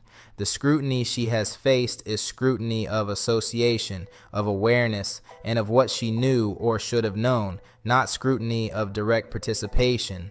One of the most commented upon aspects of Asia's recent live stream was the point at which she finally moved past discussion of the party event and into the more substantive questions about her connection to David and her awareness of the situation involving Celeste. Many viewers had been watching specifically for that shift in the conversation, and the amount of time Asia spent on the party and on her experience there before addressing the more central questions was itself a source of online commentary. Some observers felt the party discussion consumed disproportionate time relative to its importance in the broader context. Others understood it as a natural starting point, given that the party was what had triggered the broader public re-engagement with Asia's story. Eventually, the discussion did reach the more significant territory. Asia described David as someone who consistently presented information that shaped how people around him understood various situations, including providing information she says led her to believe that concerns about a specific individual's age had been resolved. She described accepting those explanations at the time and believing them to be accurate. The phrase "I was misled," or its substantive equivalent, which Asia has articulated in various ways across her recent statements, has become the central axis around which public evaluation of her account turns. It is, in many respects, the most important single claim she has made, and it is the one that has the most complicated relationship with the documented public record. The documented public context for evaluating that claim includes the screenshots that have circulated showing concerns about Celeste's age being communicated around the time of the February 2024 missing person situation. Those screenshots have been confirmed in public discussion as authentic by Asia herself. That confirmation means there is a documented instance in early 2024 where information about Celeste's status as a minor was communicated in a context connected to Asia. Asia's account, as she has described it, is that David showed her information in response to those concerns that convinced her the situation was different from what was being alleged. The material he allegedly showed her has never been publicly revealed or described in any detail. Without knowing what it was or what it purported to show, it is genuinely impossible to evaluate from the outside whether it was persuasive, whether it should have raised further questions, or whether it reflected a pattern of deliberate misdirection. What is publicly known is that the February 2024 period represents a critical documented moment in the formal case record, the same period during which LASD deputies visited David's residence and explicitly informed him that Celeste was a runaway. The formal prosecution case alleges that David responded to that law enforcement contact not by ending the relationship, but by paying a classmate $1,000 to deliver a new phone to Celeste after her parents confiscated her original device. If that documented context is accurate, it suggests that David was simultaneously managing information in multiple directions during this period, one with law enforcement, with Celeste's family, and potentially with people in his social circle. That broader context matters for evaluating the "I was misled" account. Not to conclude that Asia could or should have known what law enforcement knew, but to understand the full documented picture of what was allegedly happening during the specific period she describes. Asia has also spoken about having distanced herself from David once the situation became significantly clearer to her. She has described a point at which she recognized that things were far more serious than she had understood, and at which she chose to step back from her involvement rather than continuing as before.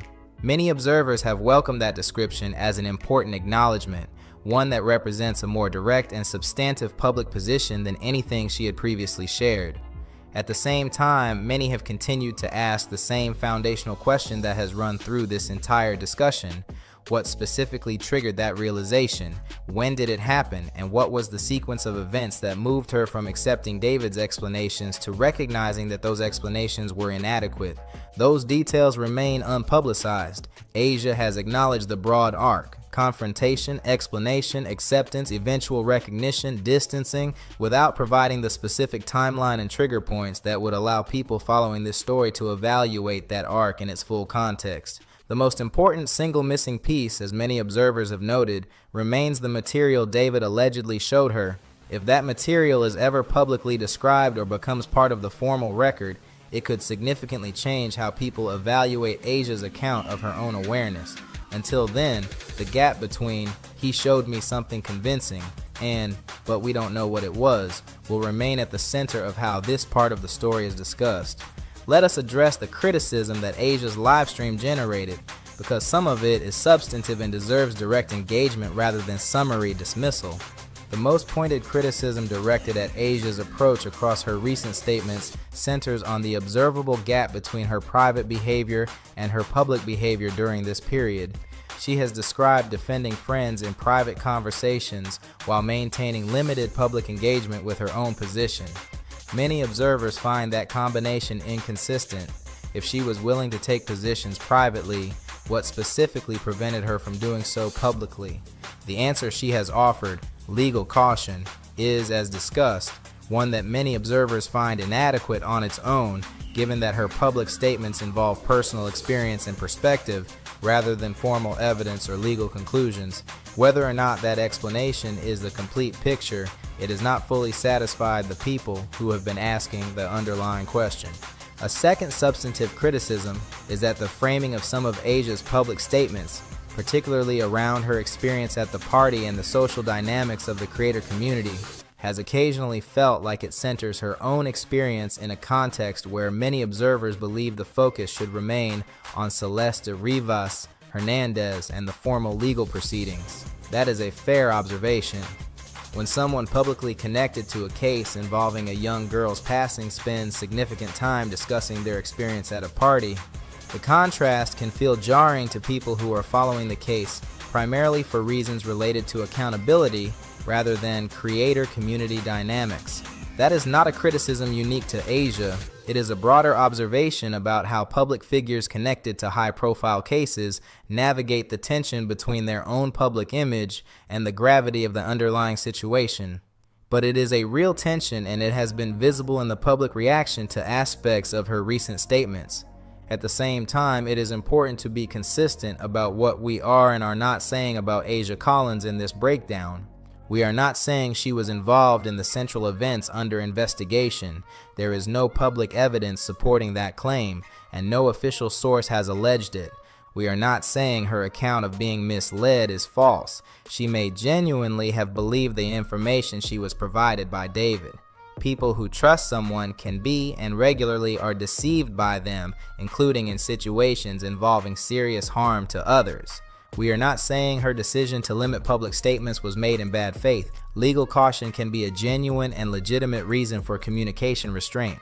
What we are saying is that the questions people have been asking about what she knew, when she knew it, and what she did with that knowledge are legitimate and important questions. They are important not because Asia is alleged to have done anything criminal, but because understanding the full picture of how the events under investigation were able to unfold, including who knew what, who believed what, and who had opportunities to raise concerns that might have made a difference, is genuinely significant. The people around David during the years between those two facts are part of the documented context of how this case developed. Questions about that context are appropriate and should be engaged with seriously, as Asia has now, however, belatedly begun to do. As we close this breakdown, here's where things stand. Asia has taken a meaningful public step by addressing these questions more directly than she had previously. Her willingness to acknowledge that she believes she was misled by David, to confirm the authenticity of information she received in the February 2024 period, and to speak at greater length about her own experience and perspective represents a more substantive public engagement than anything she had previously provided. At the same time, significant gaps remain in her publicly stated account. The most important of those gaps, what David actually showed her and why she found it convincing, remains publicly unknown. How and when that gap might be filled, if ever, is something only Asia herself and the formal legal proceedings can determine. What is clear is that the broader public conversation about David's social circle and what people around him knew has now shifted in a meaningful way. More people connected to his circle are speaking. More of their accounts are being evaluated against each other and against the documented facts of the formal case. And with the preliminary hearing actively underway and the formal evidentiary record continuing to build, the context in which all of these public statements are being received is becoming more fully documented and more formally tested than at any prior point.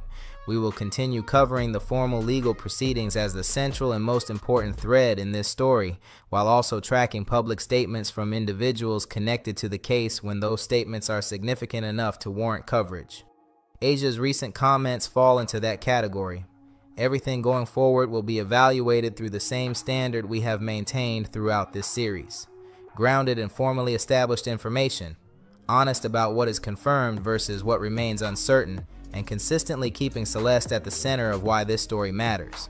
Several additional threads from Asia's live stream and from the broader public reaction to it deserve coverage before we close today's breakdown. The live stream itself produced a few specific moments that drew widespread online commentary, and they are worth addressing because they illustrate the particular challenges facing anyone who attempts to address something this serious in a live streaming format.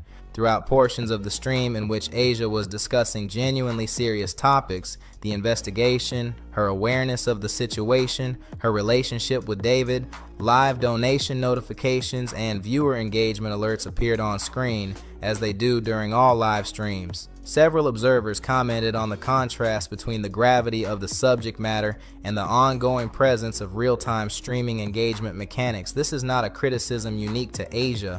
It is a structural feature of the live stream format that makes it an imperfect venue for addressing very serious matters. But it was noticed and discussed, and it reflects a broader question about whether the live stream format, with all of its immediacy and interactivity, is the most appropriate vehicle for the kind of substantive, careful account that many people were hoping to hear. Asia also touched on the criticism that she had faced from her peer community in the creator space following the case becoming public. She described the experience of being subjected to significant online hostility and the pressure of becoming a target of widespread criticism. Her description of that experience was genuine, and the distress it reflected appeared real. At the same time, many observers watching the stream felt that while the personal experience of online criticism is genuinely difficult, the priority in a conversation about an investigation into the tragedy of a young girl should remain on that investigation, rather than on the personal impact of being criticized online. That tension between the human reality of Asia's experience and the priority of the larger story was visible in how different segments of the viewing audience responded to different parts of the stream. One final element of Asia's statements that deserves specific attention is her discussion of what she calls being shown information by David. In the context of what we know about the formal case, that specific framing is worth examining carefully. The formal prosecution case has documented a pattern of alleged deliberate deception across multiple dimensions of David's life and activities. The purchase of materials under a false name, the false text messages allegedly sent after April 23rd, the alleged removal of identifying features from Celeste's remains, the trips to remote locations alleged to be connected to disposal of evidence. Taken together, prosecutors have presented a picture of someone engaged in a sustained pattern of information management and misdirection. If that documented pattern of behavior is accurate, It provides important context for understanding what it might have meant to be shown information by David that conveyed a particular reassuring impression. Someone who was allegedly engaged in systematic deception across multiple domains would have had both the capability and the motivation to manage information presented to people in his social circle in calculated ways, providing just enough to prevent questions without providing enough to reveal what was actually happening. That context does not tell us what specifically David showed Asia or how convincing it was or should have been, but it does situate her account within a broader documented pattern that is consistent with deliberate information management by the individual at the center of the case. Asia's account, evaluated within that context, describes an experience that is structurally coherent with what the formal case record says about how David allegedly operated. Not confirmation of anything, but a description of personal experience that fits within the documented pattern of alleged conduct in ways that many observers have found credible, even while questions about specific details remain. Where does Asia's story go from here? She has indicated that she intends to continue addressing the outstanding questions, including, presumably, the central one about what David showed her and why she found it convincing. Whether she follows through and whether any future statements provide that specific clarity is something only time will tell. What is clear is that the conversation has shifted. After many months of limited public engagement, Asia has now established a position that she was misled by David, that she cooperated with investigators, and that she chose to distance herself once the situation became clear. That position is more defined and more accountable than anything she had previously stated publicly. Whether it is sufficient and whether it accurately and completely reflects her role in the broader documented timeline is something that the ongoing formal proceedings may eventually shed more light on, regardless of anything she says publicly. The formal case is proceeding. The preliminary hearing is underway. The evidentiary record is being built in open court, and that record will ultimately tell us more about the full picture, including the picture of what people around David knew and when, than any number of live streams can. We will continue covering every significant development in the formal legal proceedings and in the broader public story surrounding this case. Subscribe and turn on notifications so you stay updated. The broader creator community dynamic also deserves specific treatment, because it helps explain why questions about timing are as pointed as they are in discussions about Asia. David built his career in a community in which professional relationships, collaborative content, and shared online presence represent real economic and reputational currency. For people in that community, the calculation about when and how to publicly distance from someone facing serious charges inevitably involves a mixture of genuine personal and moral reckoning and pragmatic assessment of their own professional situation. That is a human reality, and it is not unique to this case. Public figures across many industries have faced similar calculations when colleagues or collaborators became subjects of serious investigations. The timing of public statements, and specifically the question of what changed between when someone could have spoken and when they actually did, is always shaped by this combination of factors, even when the person making the statement is acting in genuine good faith. For Asia specifically, the public discussion has been sharpened by the specific documented nature of what she received and when. The February 2024 period sits at a critical intersection. It is the same period when formal law enforcement contact with David occurred about Celeste's status as a minor, and it is a period for which there is now confirmed public documentation that Asia received information about concerns relating to Celeste's age. That specific documented fact elevates the questions about her awareness and her choices beyond the general question of what it meant to know David into something more specific and more concrete. The formal legal proceedings will almost certainly address some of these questions in ways that the public record currently cannot. If Asia has been a witness in any formal context, if she provided information to investigators, if she has been called to testify or may be called in future proceedings, that formal engagement with the case will tell us considerably more about what she actually knew and communicated than any live stream can. For now, what we have is a more substantive public account than anything she had previously provided, a confirmed set of facts about what she received and when. an explanation of her reasoning that many people find partially but not fully satisfying, and a set of outstanding questions centered primarily on what specifically David showed her and why she accepted it. Those questions are likely to remain part of the public conversation about this case for as long as the formal proceedings continue. And given that the preliminary hearing is still underway and the case may proceed to trial, the public conversation is likely to have access to more formally established information about the people around David and what they knew before this story reaches its conclusion. We will continue following every thread of this story, formal and informal, as it develops. Every confirmed significant development will be covered here as soon as reliable information is available. Before we close, there is one more dimension of this story worth addressing: the question of what Asia's public account, taken together with what we know from the formal case record, tells us about the broader question of who knew what around David, and why that question matters beyond the specific individuals involved. The formal prosecution case against David has established, through court filings and preliminary hearing testimony, a documented picture of an alleged relationship that spanned years and involved significant documented presence in David's personal and professional life.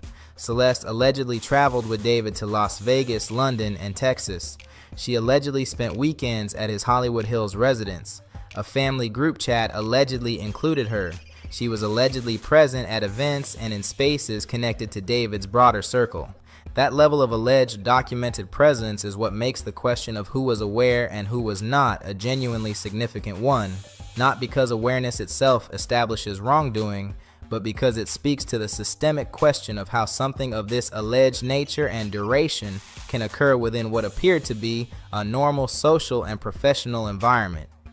Asia's account, that she received information, confronted David, accepted an explanation, and eventually distanced herself, represents one specific person's documented experience within that broader environment. It does not tell the whole story, it does not answer questions about what others in the circle knew or believed, and it does not by itself explain how the full alleged picture was able to persist for as long as it allegedly did.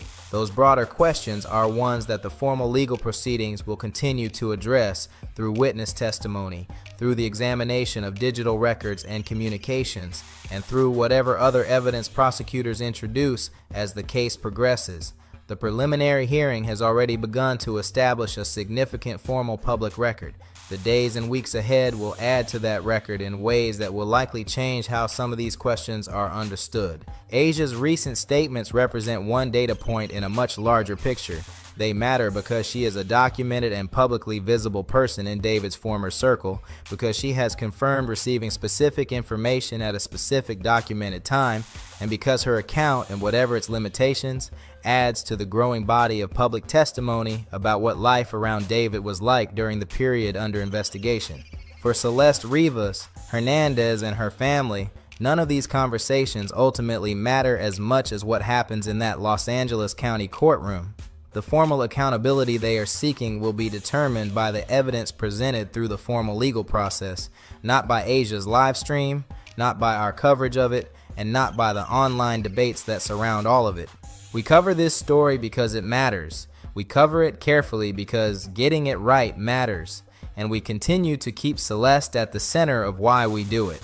One observation about the live stream format itself that deserves a brief final mention: throughout portions of the stream dealing with genuinely serious subject matter, live donation notifications and viewer engagement alerts appeared on screen as they do during all live streams. Several observers commented on the contrast between the gravity of the discussion and the ongoing presence of real-time streaming mechanics. This structural feature of the format, its immediacy, its interactivity, its economic incentives, makes it an imperfect venue for the kind of careful, substantive account many people were hoping to hear. That is not a personal criticism of Asia alone. It is a genuine observation about format mismatch that applies whenever serious matters are addressed through platforms optimized for entertainment and engagement rather than for thoughtful, accountable disclosure. The substance of what she said matters more than the format in which she said it, but the format is part of the full picture of what this moment was and what it produced. All the craziness that's going on, all the turmoil, the natural disasters, the things like that this year, I just wanted to... Was that a private investigator named Steve Fisher found inside David's home when he was given access. The PI reported seeing, quote, items you would expect to find on a farm rather than in a home in the home. The investigation into the case of Celeste Rivas Hernandez took another significant turn when David's longtime close friend Neil Langston, known publicly as Neo, was taken into custody. The arrest, which occurred in Montana, quickly became one of the most discussed developments in the entire case and has since raised a new set of questions about what Neo may know about the documented timeline. Let us go through everything carefully. Who that person is, and do you believe that is the person that moved the Tesla? So I believe I definitely know who moved that Tesla in that late July before they went on tour. I can't say who the person, and I don't mean I can't say for, I mean, I don't know who exactly was in that house because it's just a report, but there's video, but you can't make a person out. But somebody was in the house, and being that there's only one key, it's like, okay, who had access at that time? So is it the same person that moved the Tesla? Was another last part of the plan about to go in motion as far as getting rid of her? According to official records, Neil Langston was arrested in Montana on a Los Angeles Superior Court warrant for failure to appear for testimony. The formal statement noted that Lewis and Clark County expected Los Angeles County to begin the extradition process. Local news crews reported that multiple officers arrived at Neo's residence in Montana before escorting him into custody and transporting him in a police vehicle. The formal language of a failure to appear for testimony warrant is significant. It means Neo was not arrested on suspicion of committing a crime himself. He was arrested because he was subpoenaed to provide testimony and allegedly failed to appear as legally required. This is a specific and important legal distinction. Being compelled to testify as a witness is not the same as being a suspect or a person of interest in any formal charging sense. What the warrant establishes is that prosecutors or investigators considered Neo's testimony sufficiently important to formally subpoena it, and that when he did not appear as required, they pursued his arrest to compel that appearance. That distinction is worth naming clearly because public discussion of Neo's arrest has sometimes blurred the line between witness and suspect in ways that are not supported by the available formal record. For some time, a lot of people were curious as to when she could have passed away. If she passed away at the beginning of 2025, why did she only just start smelling in September of 2025? Well, according to what we are hearing from sources close to LAPD, it seems as if Celeste Rivas Hernandez was actually frozen for a period of time. Freezing up would preserve that for an extended period of time, and it seems as if she was removed from being in a frozen state and put in David's Tesla. And because of that, the medical examiner is likely not going to be able to determine a CF. All times for this to happen, as discovered in his car, after she's been identified, for there to be a potential swatting incident where somebody calls 911 with a fake allegation, a fake crime for their property, out of all people, out of all times, it's weird. There is no public confirmation that Neo has been charged with any crime in connection with this investigation. As news of the arrest spread, public attention quickly turned to the documented nature of Neo's relationship with David. The two had frequently appeared together on social media across an extended period, shared events, social gatherings, casual content, and the kind of recurring documented social proximity that made Neo one of the most consistently visible people in David's public-facing life. It's weird, but it doesn't necessarily surprise me because this case has taken on national significance in terms of people paying attention to it. And there are bad actors that understand how to bring somebody by way of swatting.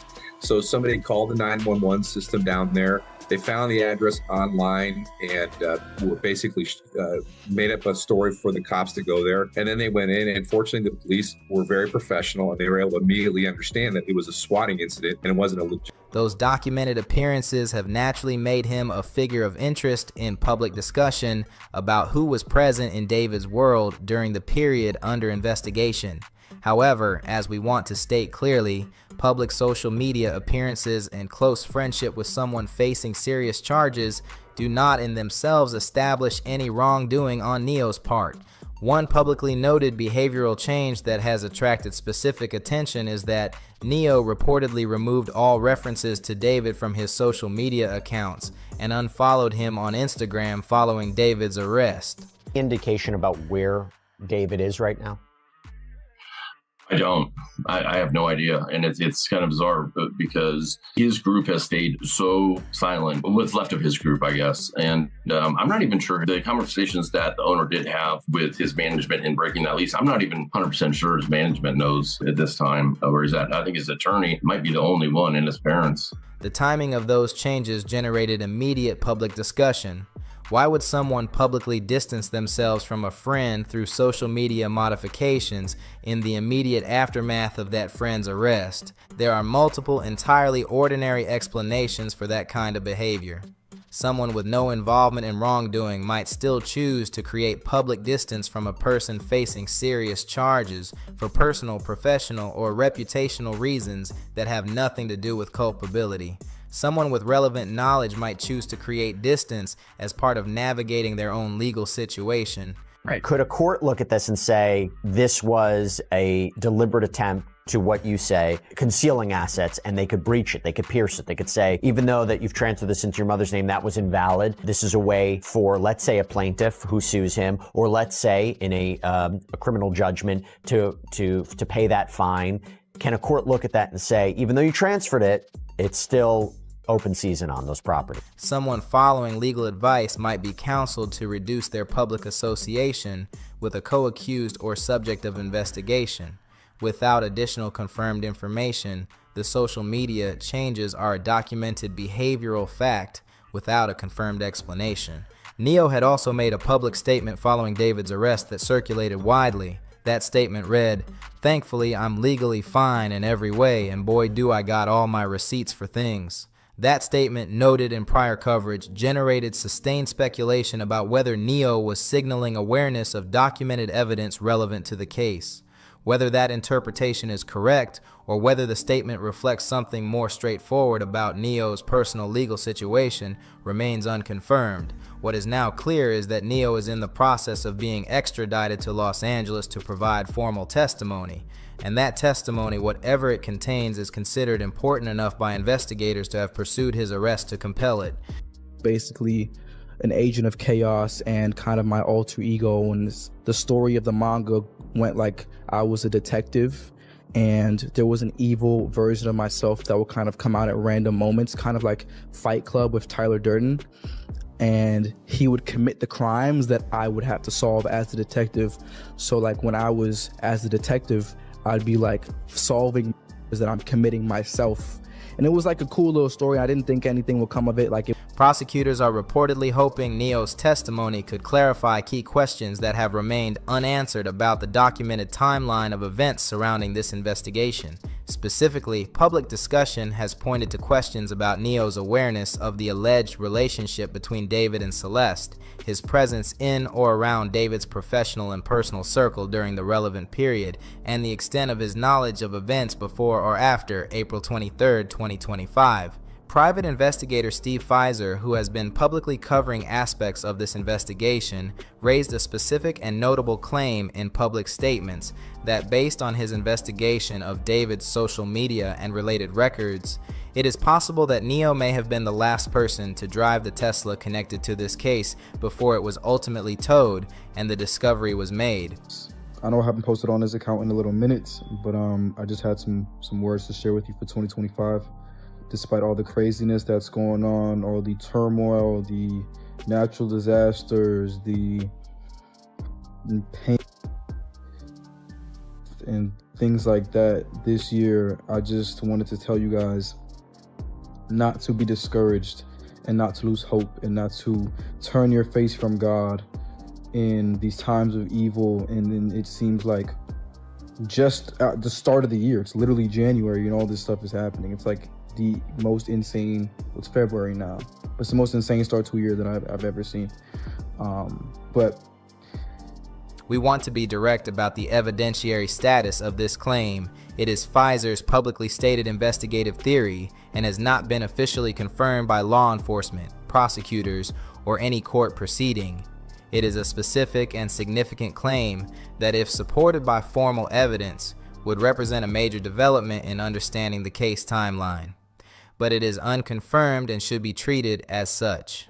Separately, investigators reportedly identified a second private rental property connected to David, a location that was not his primary Hollywood Hills residence. According to public reports citing a private investigator, an industrial incinerator with a capacity to reach temperatures of up to 1,600 degrees was reportedly found at this second property. The significance of that reported finding has not been publicly confirmed through any official law enforcement or court statement. Industrial incinerators in Los Angeles are subject to specific permitting and regulatory requirements, and that regulatory dimension reportedly drew additional attention from investigators examining the property. Oh, yo, wait.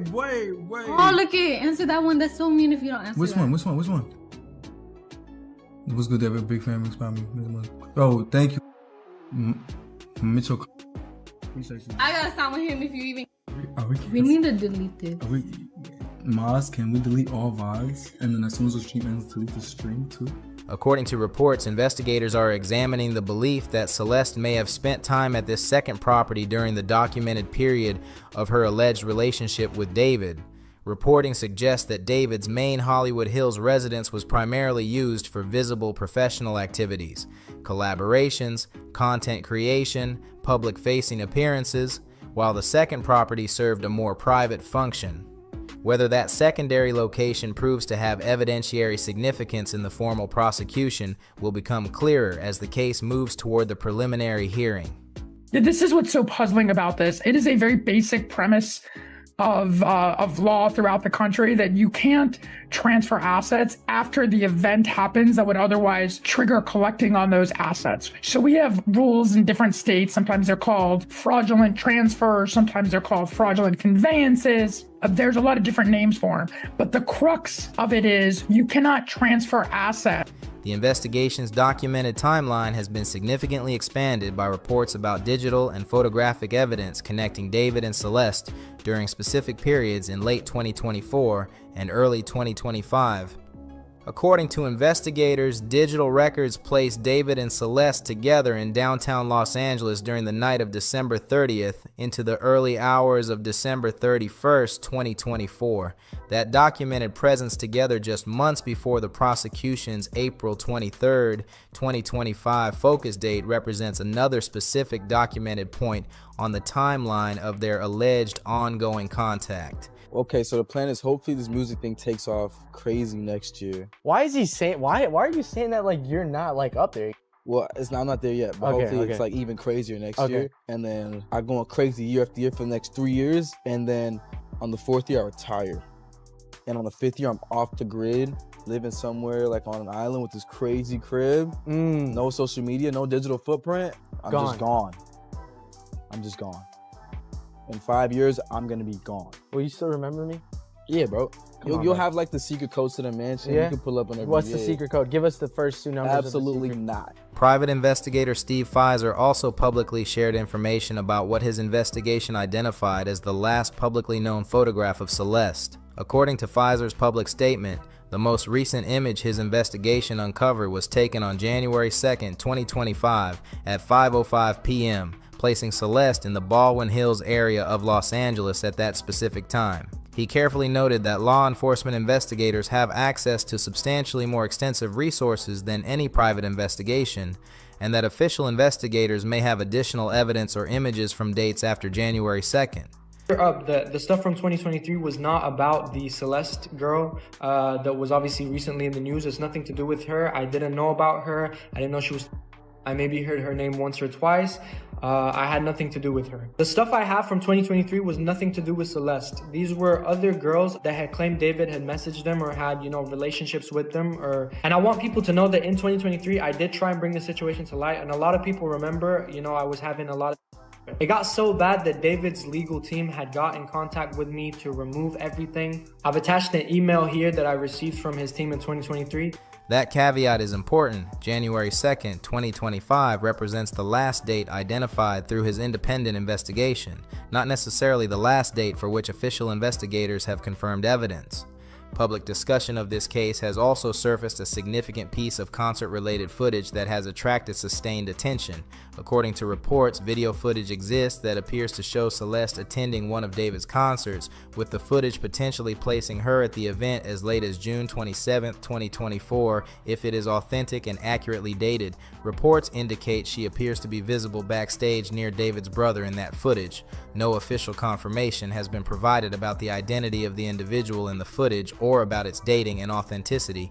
This specific detail and the question of who was present in David's immediate circle during documented events and when is one of the threads that makes the broader investigation relevant beyond David himself. And basically they removed my song with David from, streaming services because apparently I was spreading misinformation. The thing is, after that, I got in touch with David and I was like, yo, are the claims true and all of this? And he was like, he literally said, I've got it here. He said, no, it's just some people trying to get clout.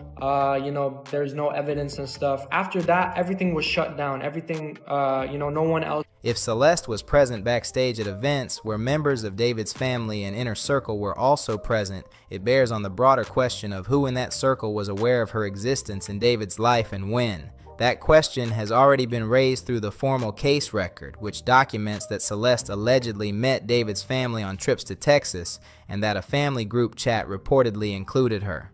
The investigation has also intersected with a documented example of deliberate misinformation that is worth addressing directly. A widely shared online post falsely claiming to be from TMZ began circulating during the investigation, alleging that Celeste had been found inside David's vehicle and claiming investigators would be unable to determine what had happened. Yeah, that's order. Order. Ma, you look good. Don't be shy. Don't be shy. Don't be shy.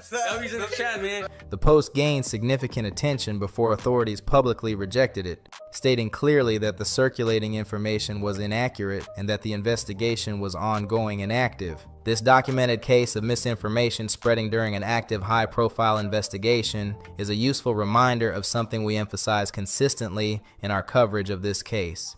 Not every claim that circulates online about this investigation is accurate. Not every screenshot, not every anonymous post claiming insider knowledge, and not every viral update from accounts claiming to follow the case should be treated as reliable. The formal investigative and court record represents a substantially more reliable basis for understanding this case than the informal information ecosystem that has developed around it.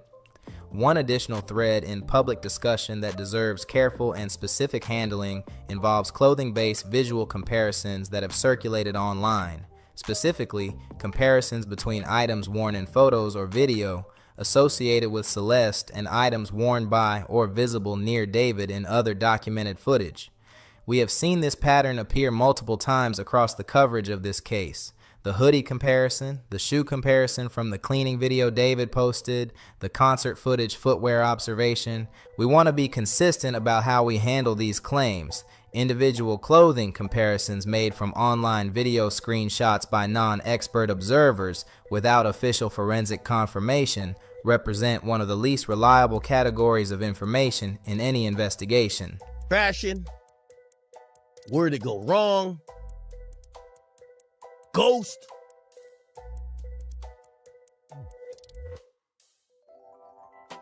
Where did you go?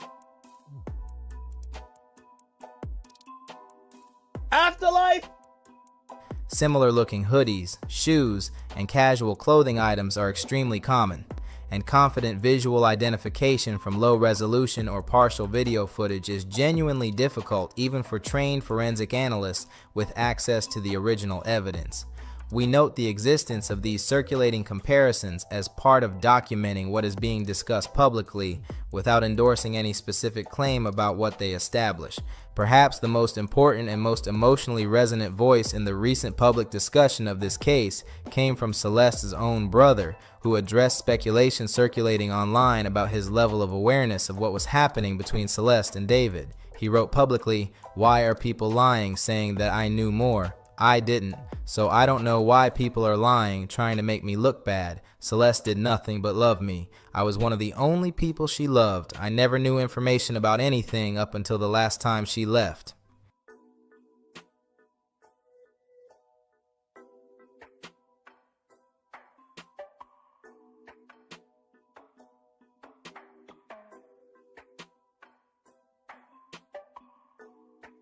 That statement deserves to be heard and respected in full. Celeste's brother has already spoken publicly about going to police before this case became nationally known, about raising concerns and being told there was insufficient evidence to act. His statement here pushes back against a specific pattern of online speculation that has attempted to suggest he had knowledge he is not acknowledging. According to his direct public words, that is not accurate, and in the absence of any formal evidence establishing otherwise, his account of his own awareness should be taken seriously rather than overridden by speculation. The Rivera-Hernandez family has been navigating grief, public attention, and an extended formal legal process simultaneously for many months. Every time online communities generate unverified speculation about what family members knew or did not know, it adds a layer of burden to people who are already carrying an extraordinary amount of loss. Celeste's brother's statement is a direct request that people stop repeating claims that are not accurate and that affect how he is being perceived in the public conversation. As this case moves toward the July 7th status conference and the July 21st preliminary hearing, the most significant formal question remains what testimony Neo Langston will provide once the extradition process is complete and he appears before the court. His testimony, whatever it contains, will be formally significant precisely because investigators considered it important enough to compel his arrest across state lines rather than proceed without it. David Anthony Burke has pleaded not guilty to all charges. His defense team maintains his innocence. The formal legal process will determine what the evidence establishes and what it does not. Every new detail that enters the public record will be covered here as it becomes confirmed and verified. 2 additional threads from the original reporting deserve direct coverage before we close. During the investigative period before David's formal arrest, reports surfaced about legal and financial decisions allegedly being made behind the scenes. After reportedly hiring a new legal team, claims emerged that certain assets were being transferred out of David's name, specifically that property records allegedly showed ownership of several homes being transferred to his mother. The reasons behind those reported transfers have not been publicly confirmed. Legal experts have consistently noted that asset transfers do not automatically affect the outcome of criminal proceedings if formal legal action ultimately takes place. Whether those reported transfers carry any specific legal relevance in the formal case, civil or criminal, remains something the court will need to evaluate if formally raised. Early public statements from David's team had indicated that he was cooperating with authorities during the investigation. According to more recent reports, that described level of cooperation apparently changed at some point. David is, of course, legally entitled to cease voluntary cooperation and to exercise his constitutional rights throughout, including the right to remain silent and the right to legal counsel. The observation that cooperation may have changed is noted as part of the documented timeline without drawing any specific conclusion from that change. The Itami alter ego interview has surfaced in public discussion again in connection with this script's content. We have covered this in significant depth in prior breakdowns. To summarize for context, David publicly discussed a fictional alternate persona, Itami, in promotional interviews for Withered, describing this character as representing impulses contrasting with his own self-described temperament and as someone who makes different choices than David's own described values. Prosecutors have signaled interest in introducing this creative material as potentially relevant to their case. The defense is expected to challenge any such attempt vigorously, arguing that artistic expression about a fictional character does not constitute a literal admission or evidence of personal intent. The public discussion of that interview has frequently cited a specific line about criminal conduct that David used as an example when describing what Itami does in his fictional creative universe. We have noted throughout our coverage that public reaction to this specific detail, while understandable, reflects the same pattern of retrospective reinterpretation of creative content that we have addressed carefully across multiple prior scripts. What matters in a formal legal context is not whether the creative content sounds uncomfortable in hindsight, but whether prosecutors can establish a legally sufficient connection between specific artistic statements and specific alleged real-world conduct. That is a significantly higher bar, and one the court will evaluate based on formal evidentiary standards rather than public discomfort.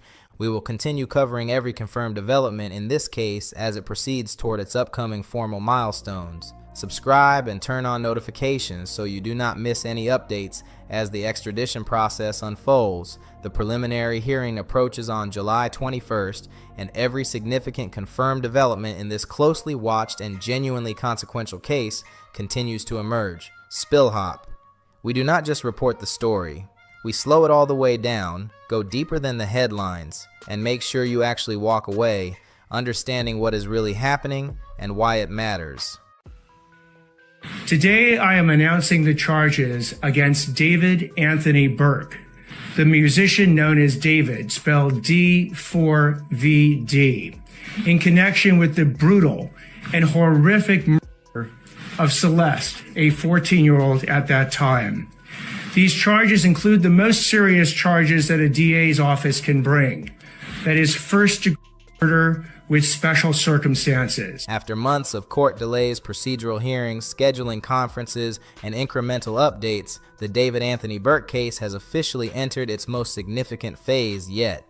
The preliminary hearing began today, and what emerged from inside the courtroom in the opening session represents the most comprehensive public presentation of the prosecution's formal case since charges were filed in April 2026. Into employees who worked at the medical examiner's office who might have leaked information, gruesome information about. Deputy District Attorney Beth Silverman has moved quickly and with evident purpose, presenting what amounts to an opening framework for a case that, based on today's session alone, appears meticulously constructed and built from multiple interlocking categories of evidence. And this is a full breakdown of everything that emerged from the courtroom today. It is important to state clearly before anything else. The remains of the 14-year-old girl, Celeste, who was found in a car registered to David. David Anthony Burke has pleaded not guilty to all charges. The preliminary hearing is not a trial and does not determine guilt or innocence. Its purpose is to evaluate whether sufficient probable cause exists to hold David over for trial. Everything presented today represents the prosecution's formal allegations and the evidence they are offering in support of those allegations. The defense will have the full opportunity to challenge every element of what has been presented. What happened in that courtroom today is significant. Burke did not Celeste Rivas Hernandez, nor was he the cause. And we would like to be able to have the evidence come into the light of day. But what happened today is not a verdict. The hearing opened with Deputy District Attorney Beth Silverman addressing the court directly. She moved immediately into a structured presentation of the prosecution's case, providing an overview of the alleged timeline, the alleged conduct, and the categories of evidence that investigators say connect David to the case of Celeste Rivas Hernandez. Silverman's presentation covered an enormous amount of ground in a relatively short span of time, and the scope of what was outlined signals that the prosecution has assembled a case that stretches across multiple years, multiple categories of evidence, and multiple dimensions of alleged criminal conduct. What follows is a breakdown of each major area covered during today's session. Silverman began by addressing how the alleged relationship between David and Celeste began, and the framing she used was specific and deliberate. According to the prosecution's account, David met Celeste through Discord. This was January 2022, a fact consistent with what has already been established through prior court filings and one that now carries formal weight as part of the prosecution's opening evidentiary presentation. Preliminary hearing, which is expected to take several days, will determine whether David Anthony Burke will stand trial. The prosecution characterized what followed over the next several years as a calculated and deeply troubling relationship with a minor that developed gradually in a way that prosecutors argue was both deliberate and knowing. The gradual nature of the alleged relationship's development, beginning when Celeste was a child and evolving over years, is central to the prosecution's characterization of David's alleged intent. This was not, prosecutors argue, an accidental or unknowing situation. It was a sustained connection that prosecutors allege David maintained and developed with full awareness of who Celeste was and how old she was. The age gap and Celeste's specific age at the time of alleged first adult contact form the core of the lewd and lascivious acts charge. In California, this charge does not require proof that the defendant knew the victim's age. It is a strict liability offense with respect to the victim's minority status. Prosecutors, therefore, do not need to overcome any argument David might make about uncertainty regarding Celeste's age when it comes to this specific charge, even setting aside the documented evidence that law enforcement explicitly informed him of her age during the February 2024 welfare check. One of the most significant specific details Silverman outlined from this period involves that documented law enforcement contact in February 2024. Beth, how's the family holding up? Doing as well as possible. Thanks for asking. As has been established in the formal case record through prior filings, LASD deputies visited David's Hollywood Hills residence and explicitly informed him that Celeste was a runaway. According to the prosecution's account, David then allegedly arranged for another student to deliver a new cell phone to Celeste after her parents confiscated her original device, paying $1,000 to ensure the communication channel was restored. Prosecutors argued that this specific alleged act, occurring after explicit law enforcement notification of Celeste's age and after the family's clear effort to separate them, is not consistent with the behavior of someone who was unaware of the situation or who respected the family's effort to protect Celeste. It is, they argue, consistent with someone who was deliberately maintaining contact with a minor despite being explicitly confronted with that minor's age and family situation by law enforcement. Throughout 2024, according to the prosecution's account, Celeste spent significant time with David. Summer weekends at his Hollywood Hills residence, trips to Las Vegas, London, and Texas to meet his family. The formal presentation drew on text communications, travel records, and other documented evidence to establish the scope and duration of this period. Prosecutors also addressed the nature of the digital communications recovered by investigators.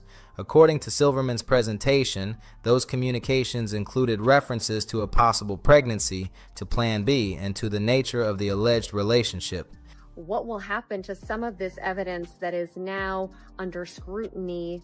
Explicit photographs were also reportedly recovered from David's devices, which prosecutors argued document and corroborate the nature of the relationship as they have characterized it. This category of evidence, if authenticated and admitted, provides the prosecution with a direct documentary record of the relationship's alleged dimension that goes beyond the text of any single message.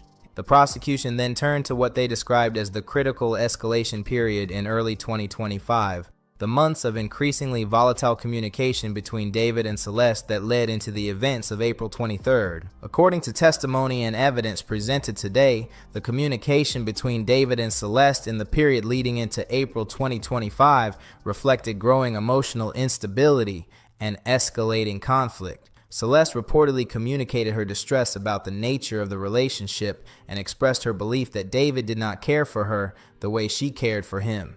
There were messages in which she described her frustration with being treated as someone secondary in his life, and in which she conveyed a deepening sense of feeling misled about the nature of what their relationship was and where it was going. This emotional volatility is not background context for the prosecution. It is an essential element of their theory of motive.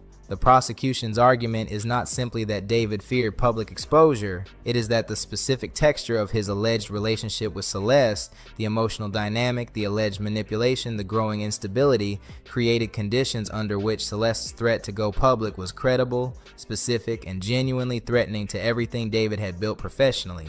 This documented emotional escalation forms the backdrop to the specific and critical exchange that prosecutors allege occurred in the days immediately before April 23, 2025. According to the prosecution's account, Celeste communicated statements indicating she intended to go to law enforcement or make the relationship public.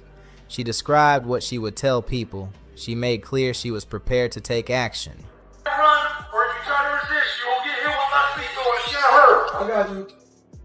The prosecution characterizes this as the trigger, the moment that, in their theory, caused David to shift from managing the relationship privately to acting to prevent its exposure by any means available. Prosecutors argued that this specific threat, arriving days before David's debut album Withered was scheduled for release, and just as his world tour was entering its final preparation phase, provided an unmistakable financial motive for what followed. The financial gain special circumstance in the formal charges rests on exactly this argument, that David faced specific and devastating professional and financial consequences from the exposure of this relationship at this specific moment, and that preventing that exposure constituted a financial motive under California law. Silverman was direct in making this connection between the threat and the alleged motive for homicide. The prosecution's account of April 23, 2025 itself was presented with considerable specificity, drawing on what Silverman characterized as documentary evidence that substantiates the prosecution's timeline. According to prosecutors, David arranged for Celeste to be transported to his Hollywood Hills residence on the evening of April 23rd. Ride records cited in the formal presentation document her arrival at approximately 10:10 p.m. Within approximately 20 minutes of that documented arrival, at approximately 10:30 p.m., David allegedly began sending text messages to Celeste's phone asking where she was. Silverman was direct about the prosecution's interpretation of those messages. They argue those text messages were not genuine attempts to locate Celeste. They argue Celeste was already gone by the time those messages were sent. The prosecution's position is that those messages were composed and sent as part of a deliberate effort to create a false digital record, to establish through contemporaneous text activity the impression that Celeste had never arrived at the residence, when in fact she had arrived and was, according to prosecutors, already gone. The LAPD had been looking into 21-year-old David for some time now. He was identified as a suspect in the of 14-year-old Celeste Rivers Hernandez. The prosecution also described multiple trips David allegedly made to remote locations in Santa Barbara County in the period following April 23rd, specifically to the area of San Marcos Pass Road near Lake Cachuma, an isolated location consistent with where Celeste's identification was subsequently recovered in January 2026. These trips are alleged to have formed part of the effort to dispose of evidence in Celeste's remains. One detail presented today by the prosecution that has not been widely established in prior public reporting is that on at least one of those Santa Barbara County trips, David's brother was allegedly present in the vehicle. Prosecutors were explicit about framing. They did not allege that David's brother had any knowledge of what had happened or of the purpose of the trip. They presented this as a documented fact, that another person was in the vehicle, without characterizing it as knowing participation in any wrongdoing. This distinction is critically important, and we want to maintain it unambiguously. No member of David's family has been charged with any offense in connection with this case. The prosecution then addressed the documented series of purchases made in the weeks following April 23rd, material that has already been extensively covered in prior court filings and public reporting, but that today was presented formally as part of the evidentiary record. Prosecutors detailed the purchases made under the false name Victoria Mendez, a shovel delivered from Home Depot through Postmates on April 24th, chainsaws delivered through Amazon on May 1st, a body bag, heavy-duty laundry bags, and a blue inflatable pool delivered through Amazon on May 5th, and a burn cage delivered through Amazon on July 7th. These purchases, prosecutors argued, reflect a deliberate and calculated sequence of procurement aimed at concealing what had occurred and disposing of evidence and remains. David has only been detained under suspicion. We will vigorously defend David's innocence. Forensic evidence from the investigation of David's Hollywood Hills garage was also outlined. According to prosecutors, investigators found human blood evidence consistent with human origin, though Silverman noted that specific DNA confirmation results were not being detailed in today's session of the hearing. Investigators also reportedly found fragments of a blue inflatable pool material in the garage that they argue matched the pool ordered through Amazon, and that was consistent with the small blue plastic fragments that had been found embedded in Celeste's remains and identified by the Los Angeles County Medical Examiner. The prosecution additionally described finding items they characterized as consistent with the alleged post-incident concealment effort at the residence, evidence that, together with the documented purchase records and the forensic findings, prosecutors argue presents a coherent and damning picture of deliberate and sustained effort to conceal a crime over an extended period of time. One aspect of the forensic presentation that deserves specific attention is the framing around DNA confirmation. Silverman noted that specific DNA confirmation results were not being detailed in today's session, a detail that the defense will likely probe in subsequent cross-examination. The absence of detailed DNA confirmation at this stage does not mean it does not exist or will not be presented later. In cases involving highly decomposed remains, DNA analysis can be complex and time-consuming, and the sequencing of when specific results are presented can reflect strategic and evidentiary timing choices by the prosecution rather than gaps in the evidence. Nevertheless, the defense will almost certainly ask specific questions about the DNA testing status and results in cross-examination, and how prosecutors respond to those questions will be an important signal about the strength of the forensic evidence they are prepared to put before the court. The prosecution also made clear that the overall forensic picture from both the Tesla and the Hollywood Hills residence is intended to work together. The blue plastic fragments in the remains connecting to the inflatable pool material found in the garage, the human blood evidence in the garage connecting to the alleged sequence of events prosecutors have outlined, and the purchase records connecting to the materials found at both locations. It is a deliberately interconnected evidentiary presentation designed to demonstrate that the same pattern of alleged activity is documented across multiple independent sources simultaneously, making it harder to challenge any single element without the others remaining in